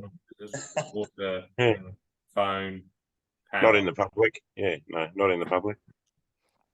What are you, copper? You want to know everything? Yeah. He lives off grid, Andy, so he I- doesn't off have grid, he wouldn't water, have power, power. or phone. Yeah. Okay. So which 2 then? Council tax and. How about I say it again? Not in public. Okay. You're fucking deaf. Oh, you don't have to give your personal details. Yeah, we don't know who the fuck you are, Mike. Who the fuck are you? Yeah. Well, We can make up a story. You can make up a story and Tell me say. about your mate. Tell me, I don't- Mike. Tell I me don't about make your up mate that you know really well that you have a beer with on Friday, and he tells you about how he pays 2 of his bills on bills of exchange. Tell me about Yeah. that bloke. Was it? I don't go to pubs dick and I or- don't drink. Oh, okay. I'm fucked now. Okay, That's fair enough. We've got to honour that. It don't have to share, but I can see the option as it's under the Crown. It's already done in credit, which is under Section 51 of the Commonwealth Constitution, where the Commonwealth gives credit to the state for taxes. And I think that's subsection 3 or 4 out of Section 51. So, it's already written there. There's a lot of stuff going on with the councils at the moment. Another option you can do is do the remittance type format, which I've been doing for quite a while, but then through COVID, another option is you can pay part of. So instead of paying 100%, you only pay about 20%. And that's also to do with the bills of exchange, with paying the taxes, which I think is either 10% or 20% or 20 coins. You can do it that way. So for example, if you get $100 electricity bill, you pay $10. That's just an example. That's not my stuff personally, because, but I can talk like this through the communication and not breach privacy, and talk to the public relations as well as human relations. And we give examples of options that people get the picture, but we don't give away privacy. And if, my power's still on, my gas is still on. I think there's been about 6 to 8 goes to put smart meters on, and I've hunted them. But there's a lot of smart meters. I think it's, what is we now? 5, 6, 7 years. Any houses that are built after 7 years have smart meters or smart devices applied to the premises, and that's including water meters, gas meters, and power meters. So that's a way that a lot of people are trying to get them out, but that's the joys of building a new home, I guess. Not even putting gas in ones in Victoria anymore. Aren't they? No. Stop. Yeah, Because it's so good for them. I mean, look, you know, what does Qatar? No, they produce less gas than us. We actually export more gas than they do now. They get 78 billion. Do you know what we get? 2 billion. Yeah, right. 2 billion. We export more gas than them. They get 78 billion. Yeah, I did hear that they wanted 780 billion. Sorry, 780 billion. Yeah, see, that's all done through Shell and shit like that. They rip You people. got Sweden, they make 133 billion. They've got a self-trust. You got Alaska it pays everybody that was born there an income for the oil that's extracted from it. And we're getting all this gas took out of this country. You guys should really fucking, hey, hold on a minute, mate. I think you fucking owe me a penny or two, you cunts. Yeah, well, they do it while everybody's asleep, and then the people don't wake up, and not enough of them want to stand up. But the gas, I'll tell you this much: the gas is the easiest one to do with bills of exchange while you're setting off. Yeah, I'd agree to that, Mike, because when I wrote my remittance back probably a year and a half ago now, the gas did not respond in a very they still send out the statements, but the electricity, the power, they're causing a bit of a stink. No, yeah, that'll be no problem either. You just enforce it. Yeah. And the council rates, well, you know, people were getting services shut off, but the grand jury has got a bill up there now, or an order, that they're charging, you know, large amounts of money if they disconnect the service. Yeah. And, you know, I've got evidence back in COVID, I think it was 2020, they had a meeting in the Senate, and the Parliament said to the government and to send out communication to all utility services not to disconnect, because people were losing their jobs and COVID and everything was shutting down. And I've got that bit of information. I pass it on to the utilities. And yeah, well, that was just bullshit. That's what they say, one thing and do exactly the opposite of what they say they're going to do. Yeah, but you know, things, that was a public announcement, and then nothing came of it. They were going to shut them off anyway. Well, if that's still the plan, but you know, I stand my own ground because I probably know the law, because I was in with the communication and we were virtually writing it. With one of the utilities being sold first up, and now the power companies here 10, 15 years later, and they're all subcontractors. They're all working for themselves within the organisation. They've got their own vehicles at their own house. They've got no depots. They're still running around.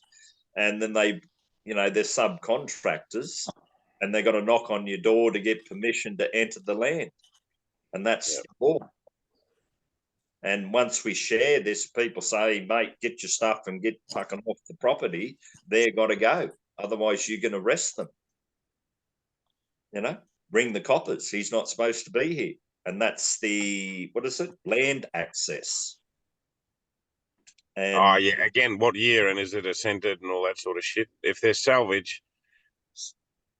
Well, I know here. Yeah, I can suggest and argue a lot of things, but it is. But in the contract, we were doing the communication. I was going to bring a D12 in to rip right through your paddock to put optical fibre in, and I had to get your permission. So we had to do a access, and that was through the Environmental Act.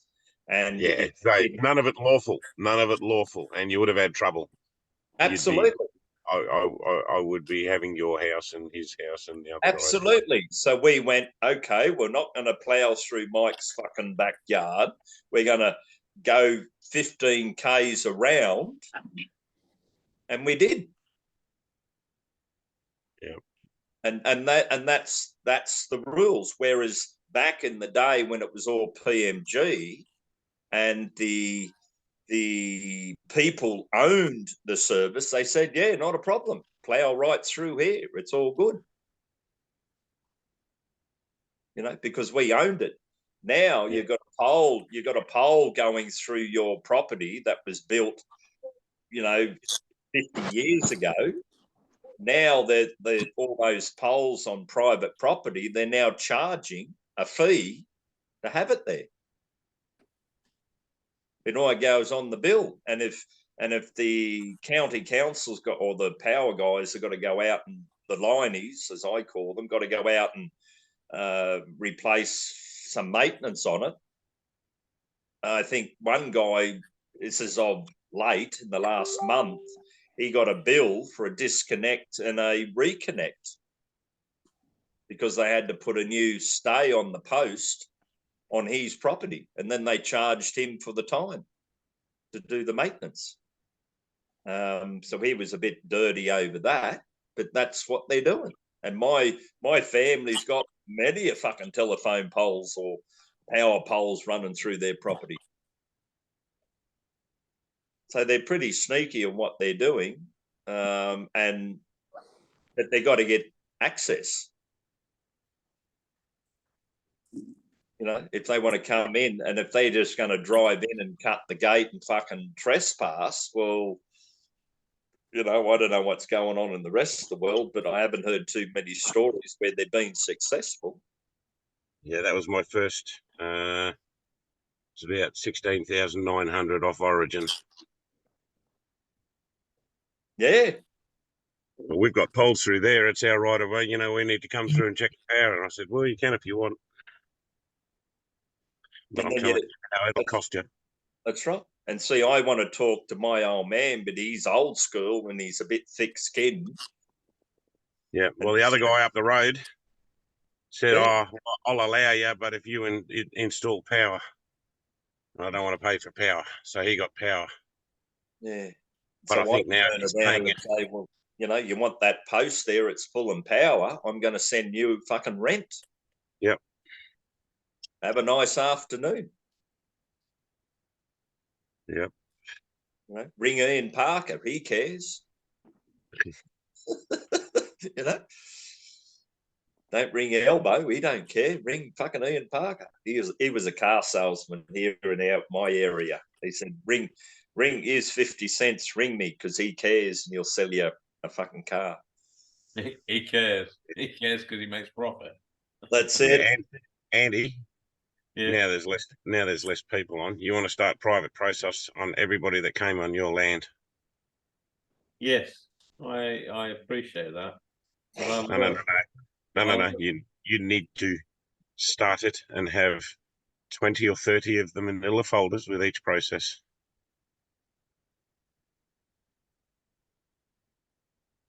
Three-letter process. Wow, you know what I mean. Have you thought about it, Andy? I mean, I've already done a 3-stage process with a speeding fine that was whatever, but I've never done the final notice and then got the warrant and gone and handed it to the sheriffs. But that's worth 39 grand for one of them, and fucking I can't remember what it was for the other one, but there was 2 of them. One stopped in snow. It's a Telegram post I put on last whatever. I can share it with you. I can find it again. Yeah, so 3-letter process. It's equitable process. Yeah. So okay. Yes. Well, let me talk and I'll fucking explain it.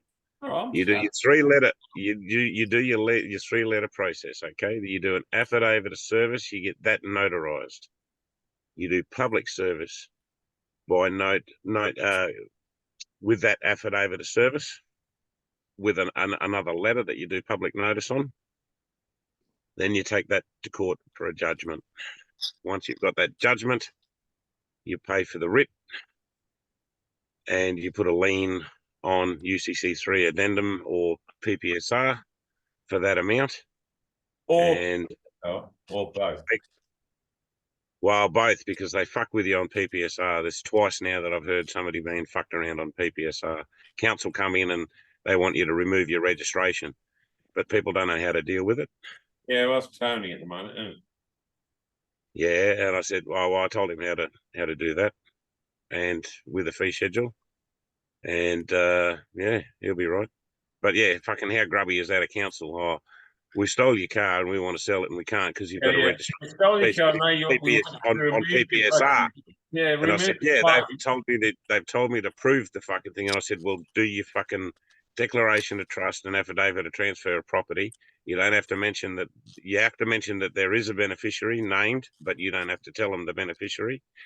And you present them back to that registrar with a fee schedule that if he fucks with your registration, it's going to cost him $250,000 because he's fucking with trust property. Yep. And you tell him and the fucking council to tell the council to fuck off. That's part of trust enforcement. It's either a phone call or letters or both. It's trust we've got to get into, Mike, isn't it? It's trust law is the uppermost law. And it is. That judge wrote trust law with me because she should have took, 220, whatever the bank was. She just took about my trust and gone, Mr. Legg, don't do it again. Off you go. Carry on helping the beautiful people around you. That's if she was a really good trustee, that's what she would have done. Yes, but you didn't impose that upon her and give her the instructions at the time. I wish that I had time to be able to do a administrative process with the bank because they were not replying and disclosing information requested, which was okay. Yes, that's fine. Yep. And what's happened now is you've stopped when you shouldn't.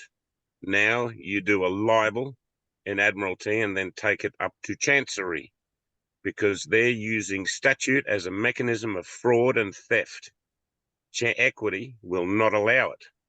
So you need to now put an appeal in to Equity and you will get Replevin. So that's the plaintiff and they are the defendant.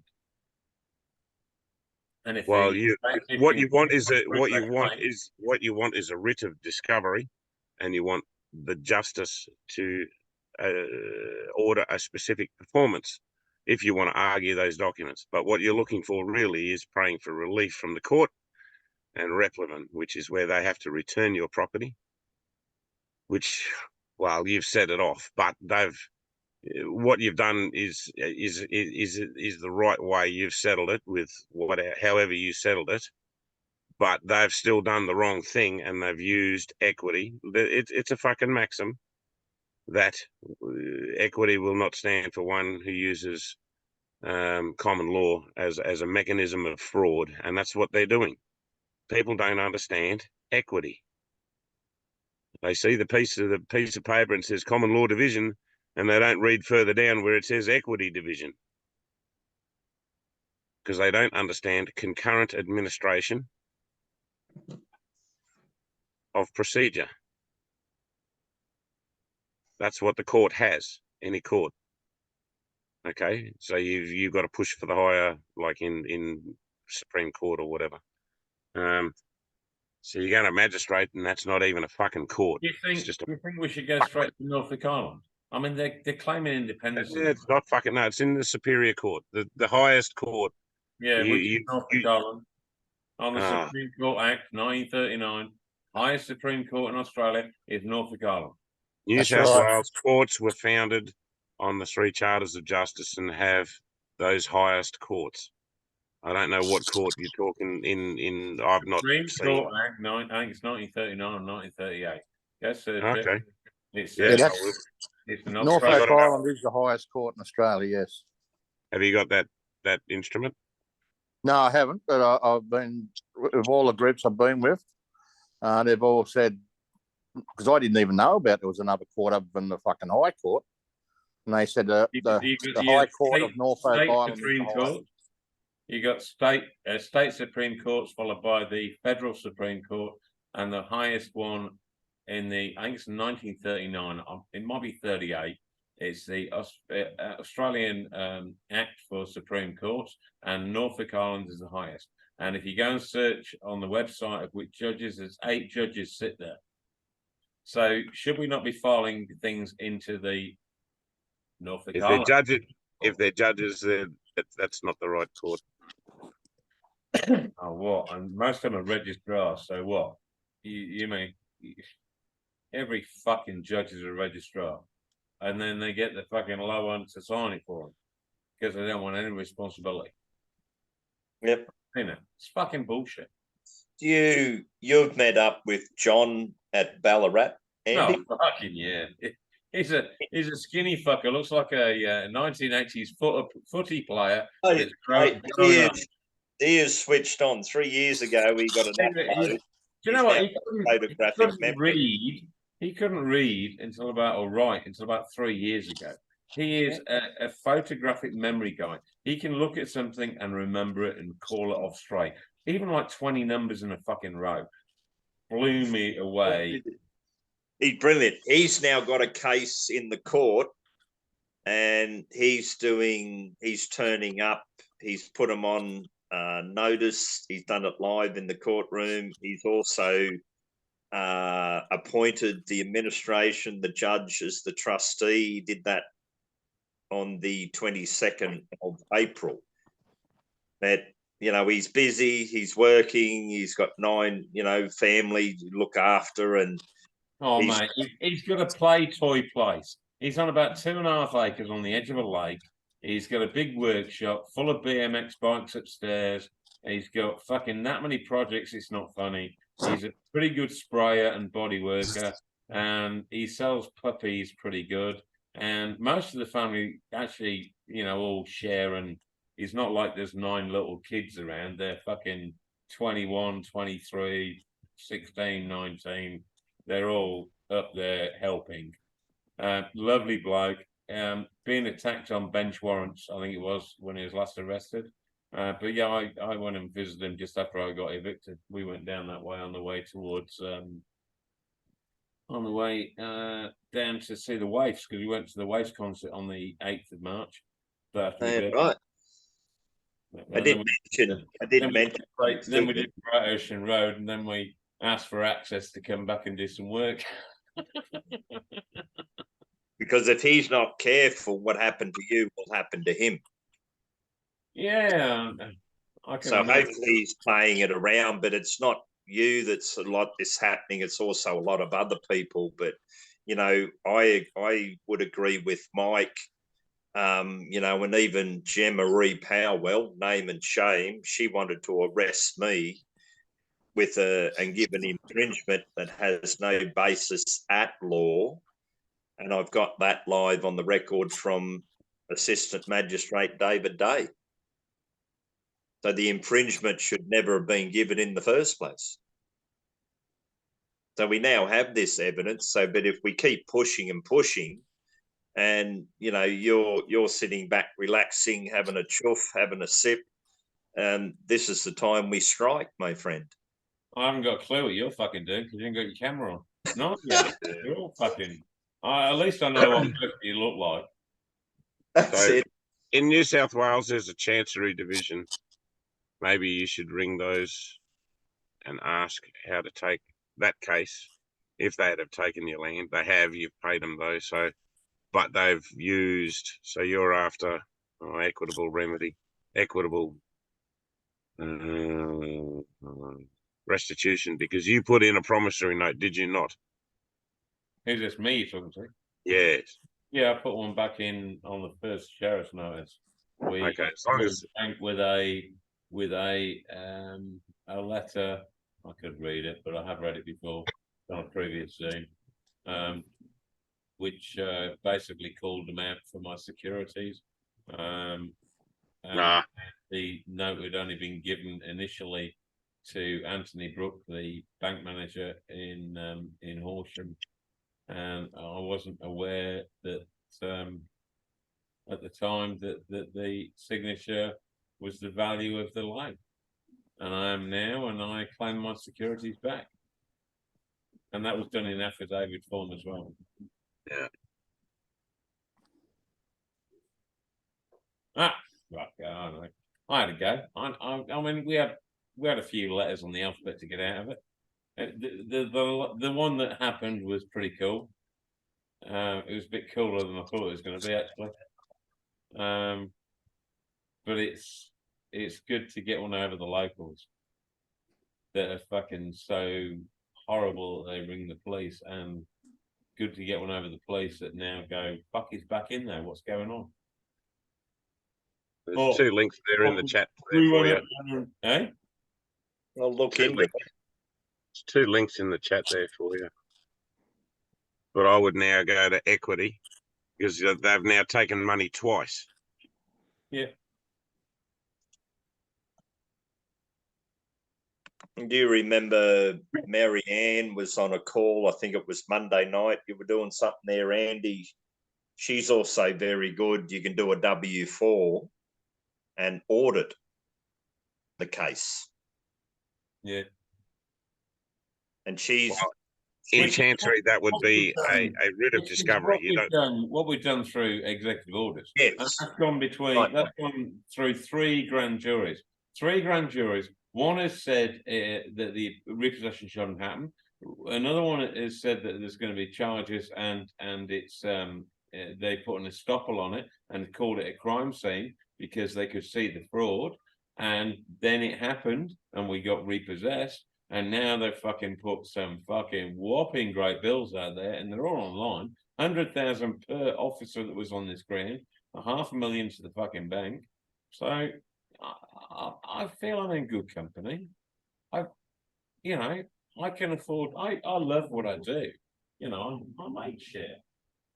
Bloody billion. I made all these while I was like pissing around down at a fucking broken house. Yeah. So you've put in those letters to find these people that were on your property. Is that correct? Yeah, it's all published on executiveorders.live. It just needs taking the next stage. Now, a grand jury of over 23 people, normally 30 odd, have voted on that and the amounts that should be paid. We just need to then go back and make them aware of that and see where we go, I suppose. And put it back to one of their courts. Okay. And you'll put a lien on their assets. What? So if you don't get the judgment, if you've done your private judgment, you can then monetize that private judgment as UCC 3.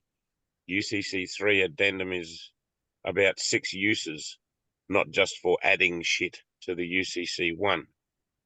If you read into UCC 3, it can be used. You can put a performance bond into the UCC 3, which can be a judgment back against them for the amount that you claimed. On the private judgment, yes, it can be monetized, but if it is taken, Mike, how do you fancy a fucking million to help me do it?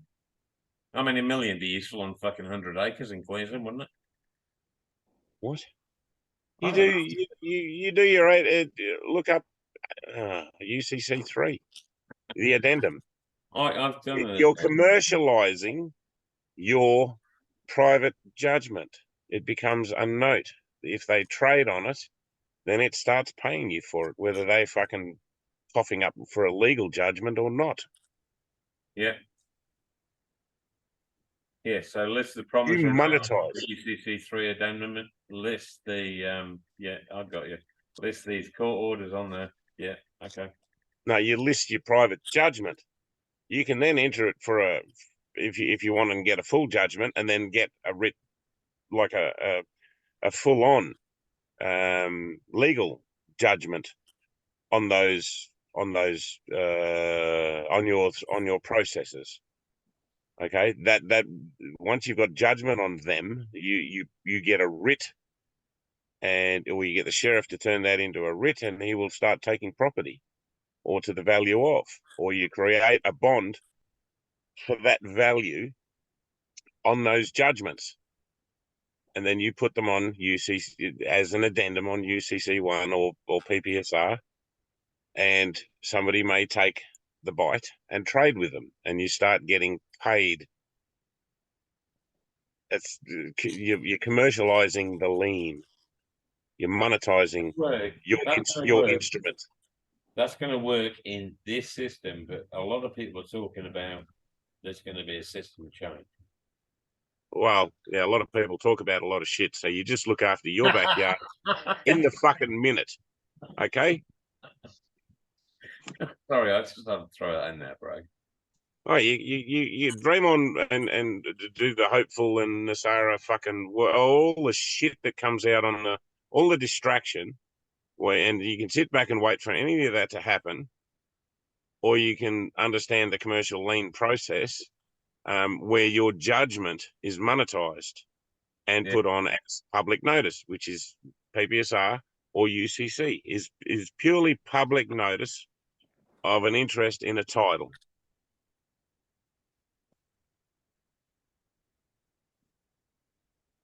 Your birth certificate is a title. You don't put your birth certificate on there. You put the title on there and you register your interest in it with the appropriate instrumentation that follows with that. Like submitting it to Treasury as a surety. Then you point to that with a bond, which you give to the Treasury as well, so that when you do an A for V or a fucking promissory note, it's actually set off. It's not, they're not pushing back because they have to discharge it. That's legal, and you've got to be able to argue that legally. Set off and discharge are two different things. You've correctly lodged your instrument as a surety. You've correctly put the bond or the letter of credit pointing to that surety. So next time Treasury gets something, and they will, which will be your next promissory note or all your A for Vs for any bills or any fucking, for anything you like, it's set off. There's no pushback for discharge. The only pushback is if you send it to the wrong fuckhead in the company that you're returning it to, without the instruction saying, send this to this person at the Treasury.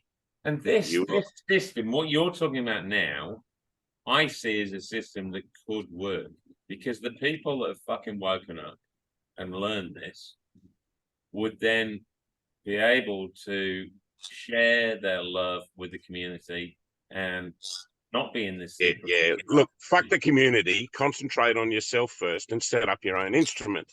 After you've done that, you can share all the fucking love and harmony and vibrations with Milo that you want to. When you... I hear jealousy here, brother. There's no fucking jealousy. There's just stupidity. Well, sorry, not stupidity. Just people that hear the right things all the time but don't do anything about it. And then, they come and do the... Yeah, because you didn't give them the right instrument. So a question, what we've spoken about tonight and what you've suggested tonight, who do you know has done the process, or are you working on facts from previous cases that you've read about? Both and all three. So you can start by watching a couple of Winston Shrout videos, only one or two of them, because they explain the difference between set off and discharge. So when it's a discharge, everybody sits there and points the finger, and they'll use... And now there's a lot of understanding that goes in with it. If you're going to defend discharge, you have the right because you're the beneficiary. But guess what? Statute, common law, doesn't see the beneficiary. So this goes back to the training on the Judicature Act of 1873 to 1875 and why that actually happened. So it's called the Earl of Oxford case of 1850 or whatever it was. Look it up.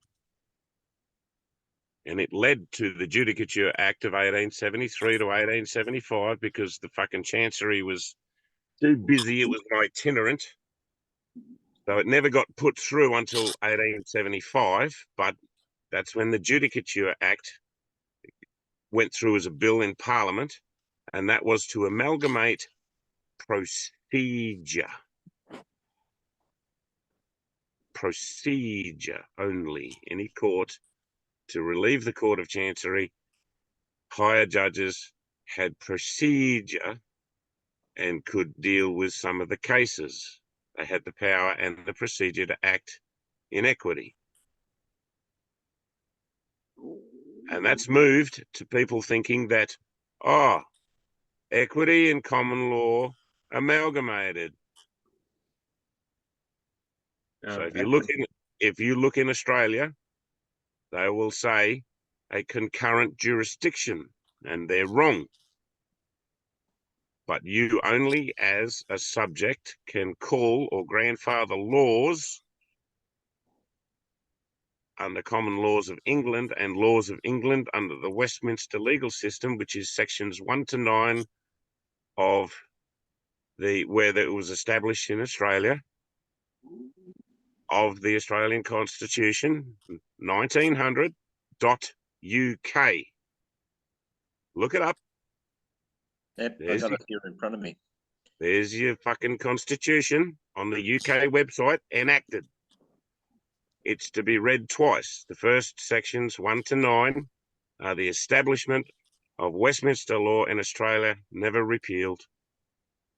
Then you read the Constitution again, and in there is all the things that you can't do, which means fuck all. It's a limiting document on the Parliament, and they are to write rules for good government.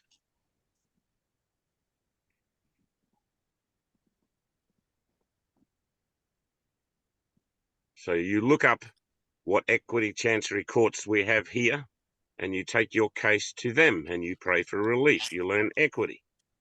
All these fuckwits, I'm a living man and I'm going into common law court. Yeah, well, guess what? They don't see the beneficiary. They only see the instrument. And if you turned up, then you become the equity part of that instrument. They have full contract and they'll judge on you. It's that simple. And they'll throw the orders around because they have concurrent a concurrent administration of procedure.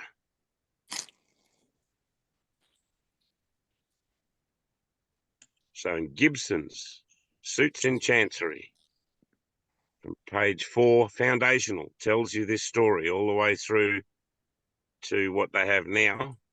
And you stand under the common laws of England, including Chancery. And the Third Charter of Justice, or the Charters of Justice, established the courts in New South Wales, the Supreme Courts. Yeah, fuck Norfolk Island, okay? It's the highest fucking nothing in anywhere. It's somewhere else, so it's not really relevant to you, okay? So look up New South Wales. I'll put the 2 links there. There's your Chancery Division and your High Court explanation. Map it out with the arguments that you have. Now, promissory notes and set off, what you would do, well, you've already paid it. Legally, they've used the legal system to defraud you. And they do it all the time. Yep. And this is what the Earl of Oxford case was back in 1850. And this is what led to the Judicature Act of 1873 to 1875 and up to date, a concurrent administration of procedure. So those jurisdictions, when I write trust in equity, equity is an exclusive inherent jurisdiction. They don't have control over it. The lower courts have procedure, and you'll get some fuckwit that's a JP that will try to issue something on it, like an order. But Joseph that was on here, he's been a couple of times, and Harry C is a couple of times, and that's just proven pretty much everything I've said with how they were dealt with in there. And one was in equity for about 5 minutes and then popped out again. So he was in a high court, and he says, I had a discovery. So if you use the right words, say them the right way, you'll get your relief. You will probably get replevin, which is money back. You don't ask for money and you don't talk about value as so far as the amount. You're there for relief. And they've already taken an instrument. And since they've then taken another settlement with fiat, you want replevin, you want value returned since they've accepted and run with it. So you look at the word for that, whether it be restitution, etc., and you'll probably get your everything returned.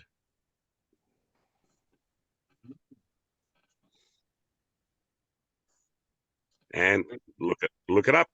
It's all in black and white. And see, I take it you probably haven't done this, Mike, in Living Flesh, or maybe to a certain degree. I only argued with promissory notes and won 2 of those. I lost the first 3. And the first 2 we didn't have to go to court on because they actually accepted them, and we couldn't write one to get one to fucking knock back. Eventually one did, so we fought that one in a court. The first 3 or 4 were with a justice in a private, like as part of tuition. And we're fired at all the questions and told we're an idiot and all this sort of shit. And you had to just keep going, and you had to know your shit by the time you did it again. So 3 strikes and you're out. And you keep pushing. No. That was training. That was in a mock up justice situation, but he was a real justice. Yeah. And the other guy on the course is a real lawyer. I don't know that he's a barrister. I think he's a solicitor now. On the course, like you're studying this, like. Yes, he was one of the trainers, especially for commercial liens. Yeah. Yep, gotcha. Because I'm getting a bit of feedback, and with what I'm doing and what I've achieved in the past, and we're over. As James has mentioned, we're over 50, 55. We are now at a stage to make the claim. Talk for yourself. I'm only 54. Okay, we'll give you another 12 months, Andy. That's all. Cheers, mate. You have I only need 6. We're at a stage where we're learning how to make a claim. And what you've said, Mike, is valuable information, but people have asked me of late to start up a legal team so we can teach and educate this method, if needed, for people that are in a situation where, and I think most people have home loans, most people credit cards, and so on and so on. Unsecured loans and shit are easy to get rid of. There's about 4 main methods. Okay, one is reclaim your securities from the Canada thing, and then you need a bunch of people to help you decipher the shit. Mm-hmm. The most common one and the most common sense one that I've found is if you watch a few Winston Shrout, what's the other American guy that's fucking dead on trusts, but you get a lot of people say, "Oh, it's all trust." Oh, Yeah. Trout. Trout. The one that Kirsten Wilson talks about. I don't know. No, not Patrick Devine. He's not a bad one to watch though. But different one. Yep, might be. The American guy is the fucking videos are on the course study. What's his? Which course study are you on? He died, Mike. The fucking American guy. He's dead now. But Win Miller. No. Postal, not equity. No, fucking. Oh, fucking. Hang on. Cooper. No, it's an American guy. He's dead. He was doing titles, technology. It's not George Carling, is it? No, George Carling. Fucking no. Jordan Maxwell. No. Fucking. Anyway, it'll come to you, mate. Yeah, hang on. I'll just see if I can fucking find it. Appreciate it. You're a gentleman and a scholar. Yeah, I've got to go and meet this guy and cook him a meal. But I think where we're at, Andy, is I'm in the same boat as you, and we can all somehow get together, have a meeting of the mind. I know the how. I don't know the paperwork in Australia. Yeah. That's what you need. That's what you need for equity. So whether I'd have to ring fuck me. And see, I'm finding the same thing, Mike. We're talking to a lot of people in Canada and America, and England's gone quiet of late, so I'm not communicating too many with them. but because a lot of the focus is in America, but they're putting out all this stuff in the UCC codes. And, you know, then they turn around and say, well, this doesn't apply to any country out of America. But where we have standing, if they're registered in America, well, and they're here as a foreign agent, well, we then have clearance to use the UCC and the US codes. So, but yeah, the paperwork in Australia is where we're at. And even with Bill Turner, he's in New Zealand. But it's still Crown. It's still Crown. It's not hard to modify that. That's the easiest one. Like I said, I subscribe to that site and I've got all that paperwork and that's what I've started. So the it's probably the easiest one to grab a hold of. It's simple. You just follow the fucking steps. Do the fucking paperwork. What's it called, Mike? Executors.kiwi. Okay. Just hang on, I'll find this name of this American guy. We're trying to fucking master classes, yeah.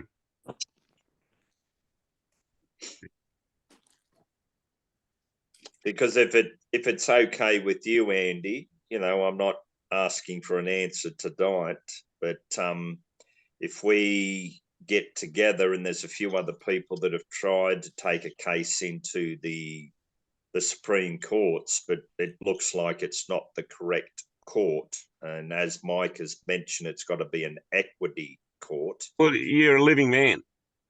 Okay, you have to understand what equity is. Equity, well, okay, it goes to foundational training. So back the Earl of Oxford case, where common law put a judgment on a guy, on a trustee that should have been paying a beneficiary, but common law, statute, the public side will not, does not, cannot recognise the beneficiary. You're walking around saying you're fucking beneficiaries and walk into a fucking statute court and like fuck it, you get kicked out. And I keep telling people there's only one.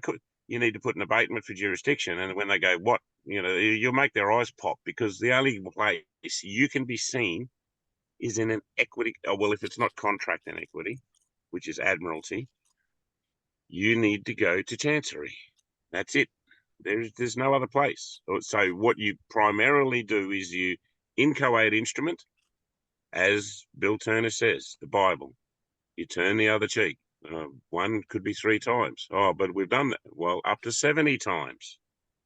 So you agree with thine enemy before, lest he takes you to court. So you don't go to court. You send the instrument that that sets off anything they want. The abatement for the jurisdiction that you want, that you require, and the fees that if you're not going to that one, then it's going to cost them. And you stay out of court. You can't go to court. They can't see you unless you have a good argument. Fine, you know, you want to use imperial laws and fucking whatever it is, great. But really, then you're going in as the person. There is no living man that can enter any fucking court apart from a chancery or an equity chamber. That's as factual as you're going to get. Christian fucking Walters. Christian Walters. Christian fucking Walters. But Yeah, he's you want New Trust, NTT, I think it is, New Trust Technology. But this is back in 2009, 2010. Yeah, but it's still current, mate. If these guys are fucking gone, it's because they've gone because someone's fucking stopped them. Pretty much. Maybe. But they're quite. They say, oh, Winston Trout went to jail for fucking 10 years. Yeah, but you look at Winston Trout's videos, and it's like, fuck me, you know. Yeah, well, sooner or later they're going to get the shits with him teaching people, and they're going to lock him up for a long time. That doesn't matter what you can. If he's in jail, it ain't because he did something wrong. It's because he's gone against. Don't tell anybody this. Stop teaching him. You know. See, Mark Christopher's done in the same fashion, I think, and he's still behind bars. Yeah, but he just sounds like a fucking idiot. Mark Sorry, I mean, he might be fucking great. He might be fucking great, and he might be this, but you walk around, I'm a postmaster. You are a postmaster general if you're dealing with your own post in your own state, but to walk into a court and say, I'm a postmaster, fuck you, you fucking wanker. Unless the Crown's appointed you as one, you ain't fucking one. He fell for the con of Peekamaru as well. I don't know what the fuck Peekamaru is. Sorry. How you Has been going? explainer. Peekamaru. Oh, Peekamaru. Peekamaru. Yeah, I still don't. I mean, I think I asked questions on it a few years ago, but I didn't quite get it. I wasn't concentrating on it. Like I said, Zeb Freelander, warrior at law. oh yeah. When we were on CLC with Stephen, him and a group of others went into a breakout room and they took over all the unregistered companies that the government owned. Oh, So that's if the government No, wants them back, they've got to pay for them. Zeb was in that, wasn't he? Yes. Keep going, Taz. Yeah. Zeb was the ringleader, so they named it Peekamaru. Yeah. So Zeb's even put videos out stating that it was a group of people. You know from what? common law. He signed up to the bar. He used to be a solicitor. Be careful with Zev. He may have crossed, but just be careful. Oh, Yeah, we don't deal with him anymore. He's gone private and he's charging people for his courses. He's expensive too. Yeah, well, it's fine if they work. Yeah, you know, whatever. But I mean, if he was anywhere, then I don't know. He's obviously not hit the spot a while, or he's just happy making money. Yeah. Winston. There we go. Solutions in commerce. Where's the invite link? Big channel info. There it is. Copy link.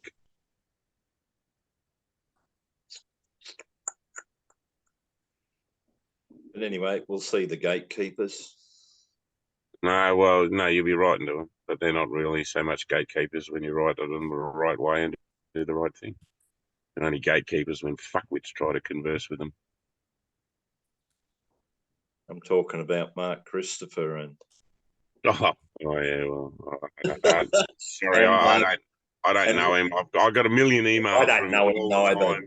Yeah, you know, there's trouble coming, and you have to do this, and you must do this, and you must do that, and yeah, well, I'm not so much you must do fucking anything, but you want an answer, well, I'll give you a couple, but whether you do it or not, it's fucking entirely up to you. But it's okay, in the chat, Andy. Okay. Don't share it on your public fucking site, or somebody will shut it down. You hear that, Andy? Yeah, I did hear that. What is it? A link or? Yeah, do you understand, like, or comprehend? Please don't just chuck it up there unless it's somebody's already got it. Yeah, it's a Telegram link. Winston shouts shit. Don't make it too loud, or they'll make it disappear. Yeah. Okay. So you go into your private members association that becomes private. Yeah. Got it? No, don't put it anywhere. Just fucking use it for yourself. Watch some of the videos. 1, 2, and 3 is the one you need to sort of get an idea of. I've sent you the link on your Telegram page, Andy. What, same link? The same link I'm just copied now. Well, yeah, hold on. It might be, yeah. Phone's bleeping. I'll just quickly look. Is that from you, direct, Carol?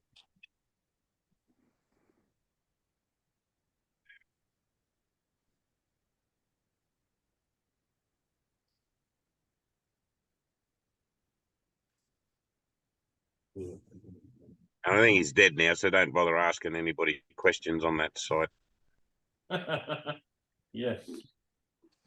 Okay, beautiful. Thank you. That was really, really beautiful, Carol. You're welcome. Just tap on it, it'll take you there. Yeah, no, so I know it's on. I was going to put it on my. I was just hopping up the Telegram and put it on, trying to find my saved page so I could put it on that. But no, thank you very much. That's much appreciated. Welcome. Always here to help.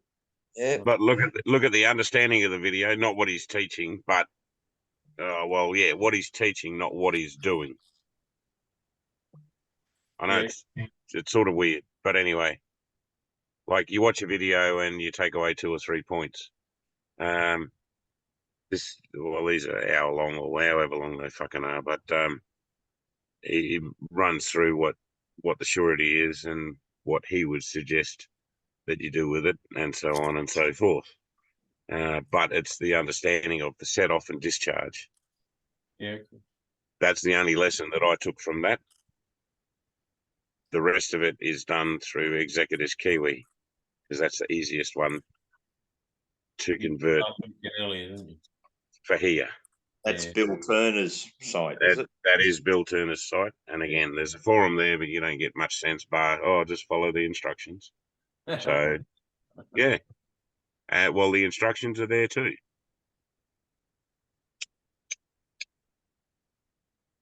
Well, thanks, Mike. It's been a beautiful night. I don't know about you guys, but I managed to clear my bench, get rid of all those fucking little screws, chuck them in the scrap metal bin out there, so I might make like, I don't know, 20 cents on them. Oh, yeah, yeah. Well, we got another hour, I think, haven't we, till 12? The moon's out in full. We should all be howling and screaming around the neighbourhood, shouldn't we? Yeah, well, Paul will get talking here shortly, and we'll probably go to about 3 or 4 in the morning. What's he talk about, Marla? You keep telling me about him.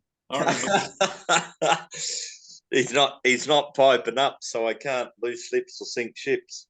Oh, it's good to have a chin wag and a chat. Like, I sit here on my own. I had a few bods around me, but they're all gone quiet, especially over Christmas. People are brewing, people's emotions, the energy's rising, and all the spells are being put out, with the paperwork, the notices and so forth. And everybody's buzzing. Yeah, they say the Schumann, the German measures this thing. Schumann resonance is so high, it's not funny. It's never been so high. And we can have a chat and talk, and everybody's sort of, picking it all up. But, there's teething problems, but I think we're pretty good on our side, but it's just the other side, which is the trustee and the acting agents. They're just, they're testing the waters. But a lot of people I've been dealing with, they're all but 25 years of age. Yeah.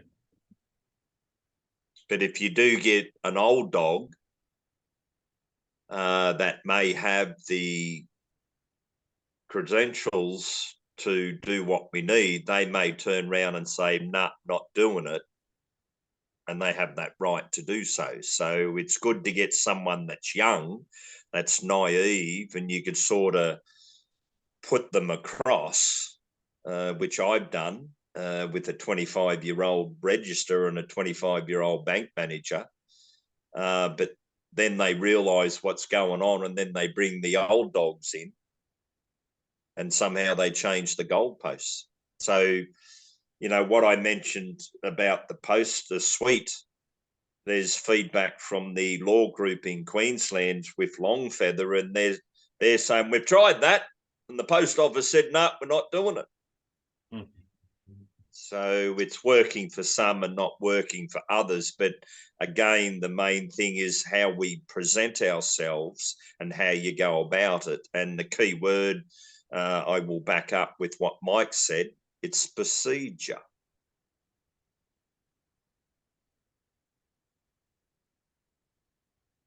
But we only need 1 or 2 to get across the line.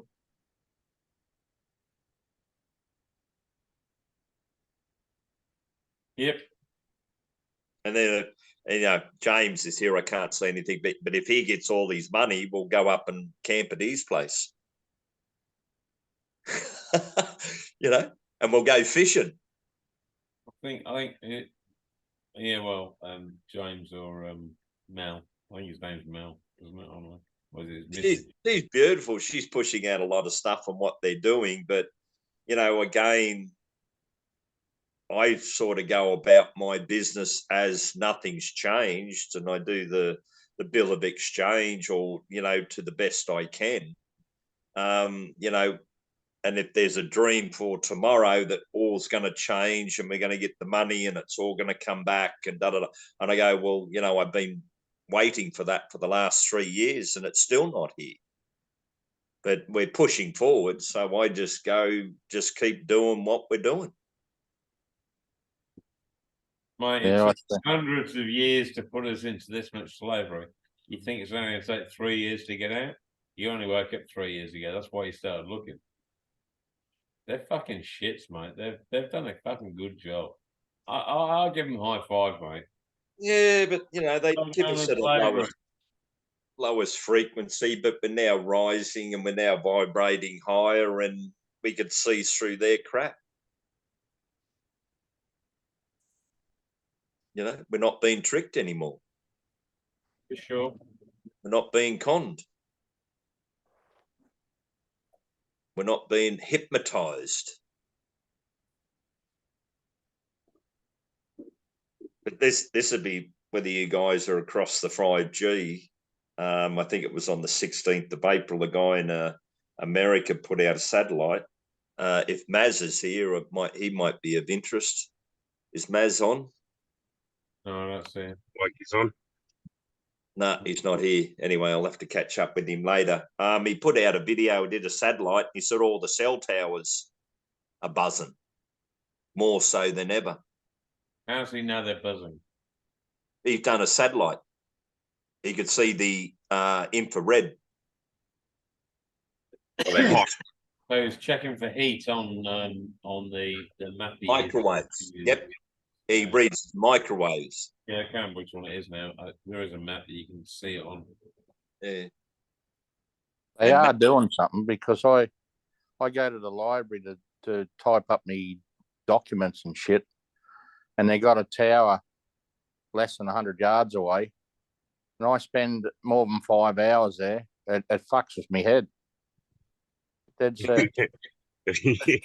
really fucking does. By the end of 7 hours, I'd forget what I'm fucking typing, and I just sit there looking at the fucking screen.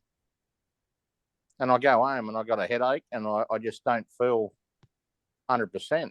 Yeah. It's fucking crazy. Yeah, I'd agree with that, Wayne, because I went and I had to go up to the hospital to sort a few things out. And then I went into the court to get some things signed, and they wouldn't do it. And while I was down there that day, I thought I'll go into the government departments and down to the post office. And, you know, half a day. I don't waltz around like I used to because the hip plays up. So it might be 3/4 of a day came home, and it's taken me a week to get over. The hip's been sore. I've been uncomfortable, so I rest and whatever. And my little pad where I'm at, got a golf course right across the road, plenty of trees and everything. And, yeah, feel much better this week. Yeah, he's really a porn star in the private life. He's not telling us. He comes home at the end of the day, and that's why his hips and all his bones ache, because he's just rattled himself nearly to death. Yeah. A lot of hole-in-ones at that golf course for you. Here's the latest joke. I was walking out the door going, I said, I'm going to play golf. And the girlfriend goes, have you got a spare pair of socks? And I went, huh? What do I want, a pair of socks? Spare pair of socks? And she said, oh, in case you get a hole-in-one.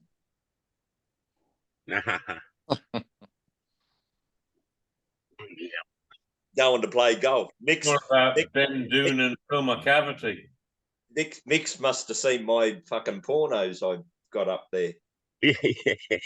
Fucking, you owe me $1, Mick. For watching me go, yay!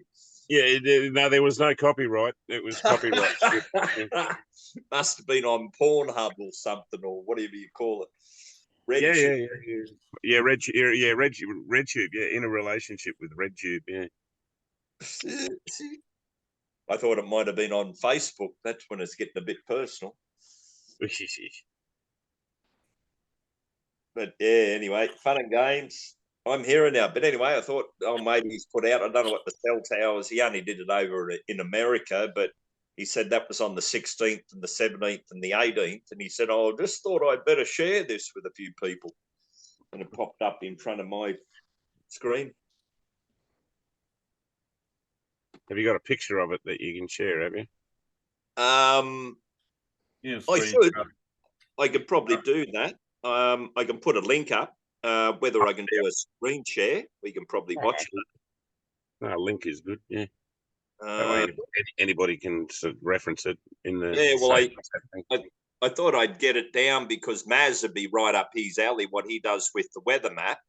But he said, he goes, it's nothing to do with the weather. Yeah. Propagation from these towers, yeah. Yeah. I'll get the link, and here we go. I'm in Facebook Messenger. Andy, I'll have a Whopper double beef and cheese and a strawberry thick shake and large fries, thanks. Since you're going back and forth from the fridge. No, I don't have fries over there, mate. That's I'd have to get that way for fries. Oh, okay, fries. Yeah, fair enough. I'll wait. Yeah. Oh, mate. Precious. How do I get them to you? You're in fucking Queensland. You'll have to eat them for me. Yeah. Oh, express post. Bonus. I might find it smarter. Ollie did this bloody crumb sausage. I've got a deep fry. I steamed it and then went in the fridge. Then she's put all the crumbs on it, and then I've just got to get some either fat in a pan or fucking butter and fry it up. I bought some skins. They're about 48 mil in diameter. The sausage, I rang up the butchers. I said I want some really big, thick sausages because I've got a small penis. And he goes, oh, yeah, you know, they sent out these good ones first off, and then the rest were like skinny. And so I rang up Toowoomba and got the skins. And it was just 45 to 48 mil. So they go to about 50 mil. And I said, I need them about 9 inches long and, you know, about 50 mil in diameter. So now he's got the skins. Right. And no, I'm overcompensating. Yeah. So now, yeah, I ring up the butcher and say, yeah, do us 8 of those sausages, and we get a couple of visitors because my dinner plates are the size of the fucking laptop. They're huge. And if you put 2 little skinny sausages on there with 3 eggs and a shitload of bacon, you can't fill the plate. Mike, please don't run it through the mincer. No, what? I'll leave that up to you. Well, you know what the ladies say, long and thin goes right in, short and thick does the trick. Yeah, Please the ladies and makes the babies. No,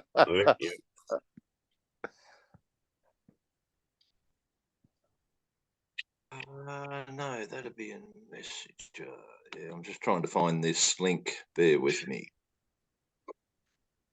Talking about meat, you guys must be butchers. No. Well, yeah, in a horror movie sort of a sense, yes. I kill them, hang them, and dress them, you know, in pink tutus and shit. No, they take their skin. As you have to, mate. As you have to. I mean, I found a cream bun, and I found some dates that the Pakistani security guards were when they got. Which way do we? Start again. Sorry.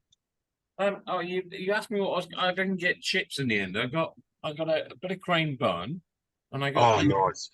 These dates that the Pakistanis left here. Oh, okay. Halal approved, so I'll be all right. Oh yeah. I've got halal approved olives.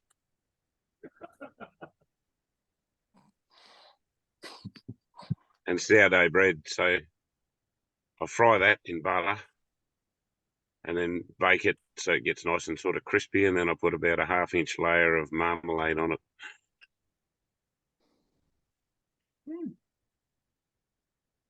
Marmalade. They still make that shit. Oh, yeah.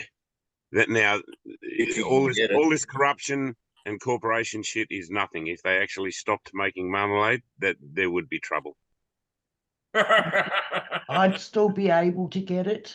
We've got a sauce factory down here that makes a whiskey marmalade. Oh, and somebody made a ginger marmalade. I think it's the Ginger Factory up at Bundaberg on the way up somewhere fucking that way in a northwest, easterly, southern direction. And, I got to ring them up because, yeah, I've got this jar accidentally, and then she got me another jar, and it's sort of like we're not in a big city, not near a big town or anything, and so that yeah, got to source your own. So I got to look up this ginger marmalade.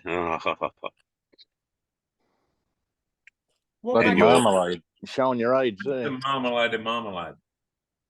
Orange peels, boiled down jam. It's like a jam with orange or lemon peels. How does ginger become a marmalade? No, I got no fucking idea. It's the flavour that they do through the. Well, you normally boil down oranges and add sugar and shit. Or limes or. Yeah, whatever. Yeah, well, so I suppose they boil that down and then they just add shitloads of sugar to it, and there you got ginger marmalade. Citrus fruit and sugar. That's what marmalade normally is. So I'm trying to work out what ginger comes in. Well, it's like marmalade, but it tastes like ginger. It's fucking nice. Must have added some ginger to it. I don't know. Yeah. The root I veg. don't give it. I don't give a shit. It tastes nice. Fair enough. I'm not arguing. No, yeah. For myself, where's it from? Yeah, it'd be grated into it, I'd say. Yeah. Fuck you cunts are weird. Yeah. Look out, comments from the super coach. No, to make ginger marmalade, it is 3.5 cups peeled fresh ginger, 4 cups water, 5 cups white sugar, 3 ounce pouch liquid pectin. Reduce. Can we add honey instead of sugar? You should be able to. Well, will that reduce like sugar does? I've dropped one of your dates on the floor. That's all right. 18 minute rule. 18 minute. You're bloody hell, you're good up in Queensland, aren't you? Fucking hell. Well, some of the courses I've done, you'll eat shit out of a dead pig.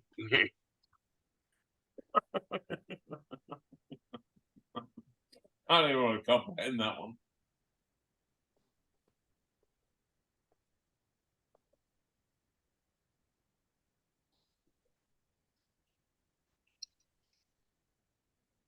I hope you've got a toilet nearby.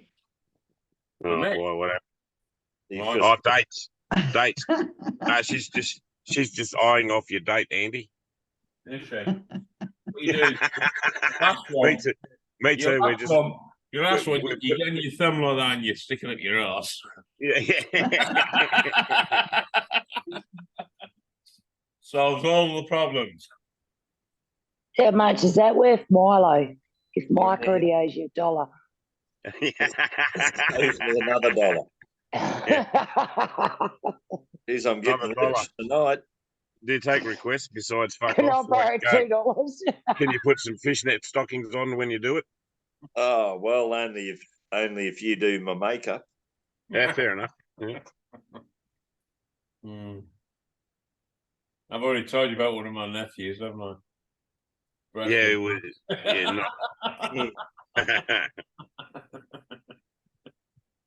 the boys aren't going to hold it against him. He's holding it against himself.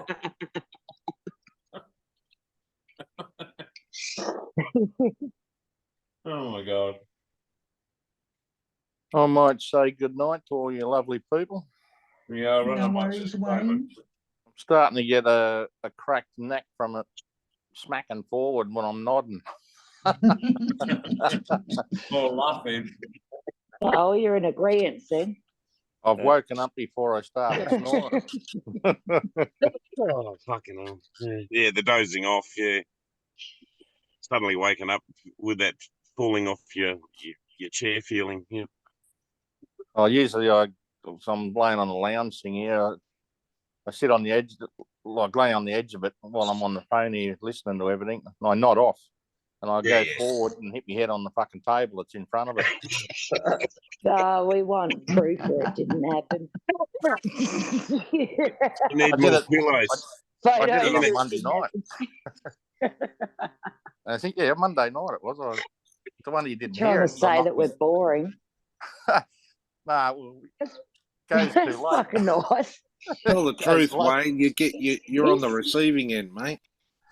He's saying that yous are all dead ass boring. You put him to sleep. No, I don't sleep. I could go to bed at 2:30 and still wake the kookaburras up. Yeah. Oh, there we go. Budrum ginger and marmalade. There you go. Budrum at the ginger factory. We buy it, but how much? Yeah, fucking shitload of ginger, and that's what, $20 a kilo. Don't you grow your own? No, not yet. I got Told you. horseradish and comfrey. Oh, I got comfrey. I got 3 pots of comfrey, but I need like about 30 feet times 2 for comfrey because we can feed that to the animals and use it for. You make poultice out of it and use it when you need. Yeah. Bone, Yeah. ligament. Yeah, knit bone. Oh yeah. Watch a video. It is awesome shit. The missus loves it. Comes home and I fucking paint her with the green shit, wrap her up in plastic and do weird things to her. And then Jesus. Right, my eye. Is that common law, is it? Yeah. No. Which Like, commandment is No wonder that? you got no time for us, Mike. yeah. No, when she gets sore knees or sore ankle or twist something or fucking, the ligaments and bone side of stuff, it really helps. Probably 3-4 days of that overnight, and it's fucking it is ripper stuff. And I do the tincture with the alcohol, so I mean, I got a bung shoulder from fucking lifting all these tins of grain I've been doing the last couple of weeks, and you put that on a few times a day for the next few days, and the pain goes away. That's good. That's your own version of a med bed, Mike. Hey, yeah. Oh, fuck yeah. Yeah, people, if they're growing comfrey and don't use it, they don't know what they got in their yard, I just had me Wilga tea. I'm waiting that to go down, and I'll have make everybody coffee. Anyway, Milo. I've just make yourself a Milo. I just put that link up. I did find. There you go. Yep, and it's pretty fucking huge. I think it's on a Facebook thing, but it actually goes to YouTube. But there might be a link with Facebook and YouTube. But it's go straight to YouTube, mate. That's perfect. Thank you. And he's put it up. I think it was on the 16th. He did it for 3 days, and he go right through it. Yep. And I thought I'll download it and give it to Maz because it'd be right up his alley. But that was after the eclipse and the 10th of April. And apparently they boosted the signals in America. Yeah. So if you look at that, and I know it's around here, but, if you get too much, I'll be heading to fucking Ayers Rock. Right next to Pine Gap. Is that a good idea? I don't know. I probably wouldn't get to Pine Gap. I'd probably step over the line and get fucking taken. There is a really awesome, there's a really awesome testing range at Pine Gap, eh? Yes. And so Matthew, he's a brother in the blood group. He's 12 Ks, and that's as far as he can get to it. Yeah. No, I was closer than 12 Ks. That's why I know they got some really good fucking test ranges there.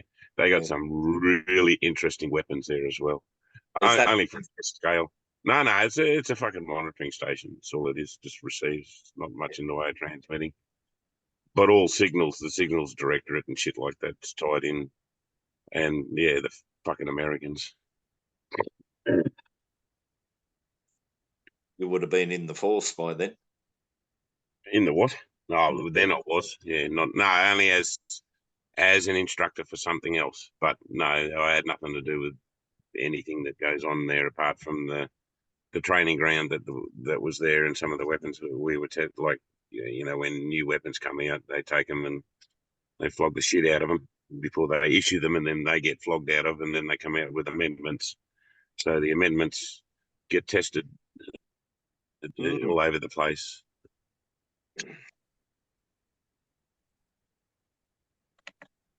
All right. Good night, all. See you tomorrow night. Then, Doc. No, See you later. Night, dude. Good night. Yeah, we'll be on Crown tomorrow night, so I won't see you here, but if you want to join us over there, you're welcome. Penny will be running one.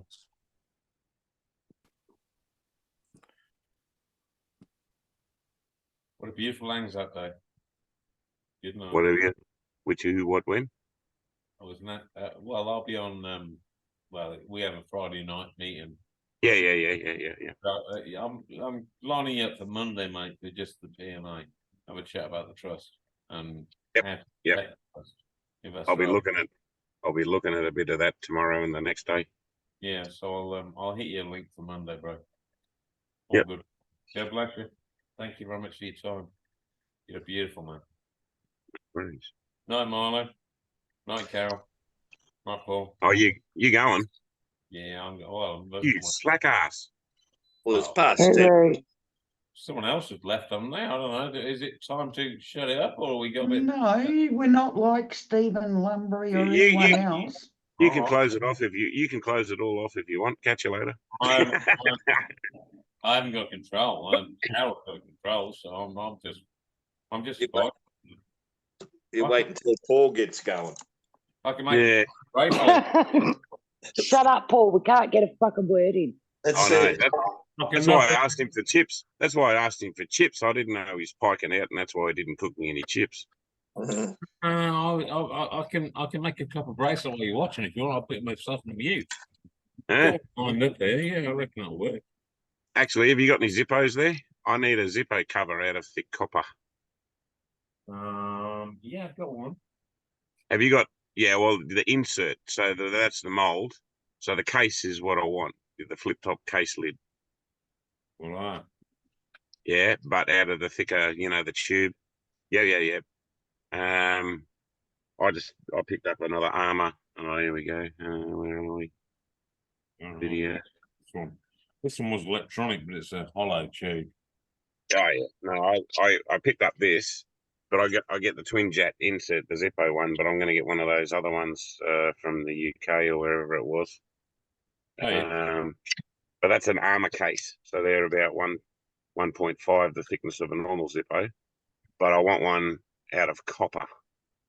So I've got some copper tube there, copper pipe, probably 2 or 3 inches in diameter. I'm going to lay out the sheet and try and make a mold and silver solder. But if you've done it, I'll pay you. I don't care. If you've got a mold and a Zippo insert will fit and you can do the hinges and shit, let me know. Yeah. But it's got to be, I want the outer shell out of solid copper. Yeah. Okay. So that's an Armour case. Yeah, all right. It's got the Armour symbol. Yeah, I hear you. I know what you mean. Zippo light with an arm. Yeah, well, the Armour Zippos, if you look them up on, that's a fucking bad picture. No. I know all the there's Zippos. a little, I just have one. Yeah. But on the bottom, it's got an Armour, like a shield with a flame above it, it's an Armour one. So it's a thicker case. There's 2 qualities that you can buy in Zippo, and the case for the Armour ones is thicker. So I want something like 2 mil copper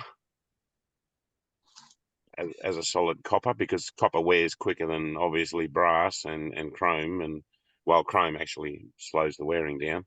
I think most of the Zippo cases are brass, and then they're either polished or brushed, or then they've got a chrome plate and that's brushed, or you can buy shiny ones. But I want a handmade Zippo, like solid copper. You know what I mean? Yeah.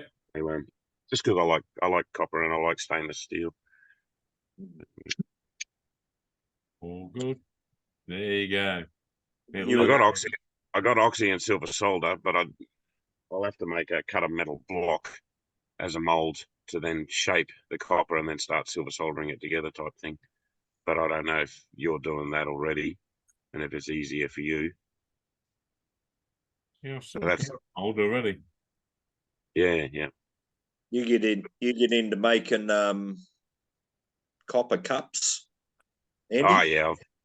Yeah, I've made a few in the past. I've got some in the house. Copper jugs with curved pin handles, things like that. I should go get my cup. It's got a maker's mark on it. I rang up the maker and I says, "Oh, how much for a set of cups?" And he goes, "Oh," and I said, "If you lose a cup, how much is a cup?" And he goes, "Oh, about $400." Now this was about 10 years ago. So the set was no, shit you not. It was 1,600, and they're makers to the Queen. And these are a hand beaten and riveted mug with a cast brass handle on them. Yeah. And maybe use a copper mug for There you drinking your water. Copper mug for drinking your water. It makes sense. I have copper pipes in here for all my.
If you get restricted and then just have a pump off it, you fucking soared again.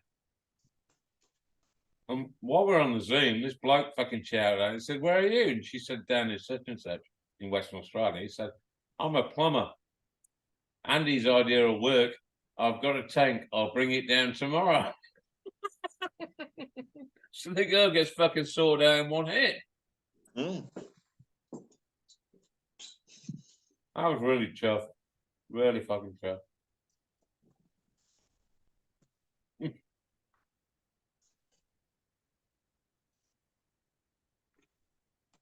That's good. These packets to leave these things. That's pretty good. You reckon they're going to make me go quick tomorrow? What's that?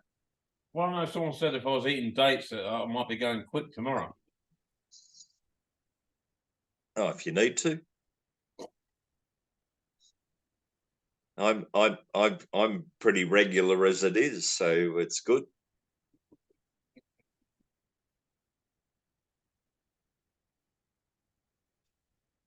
Yeah.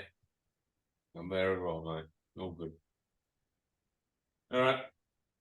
I don't know if you turn you buggers. You know, nobody's talking. Come on.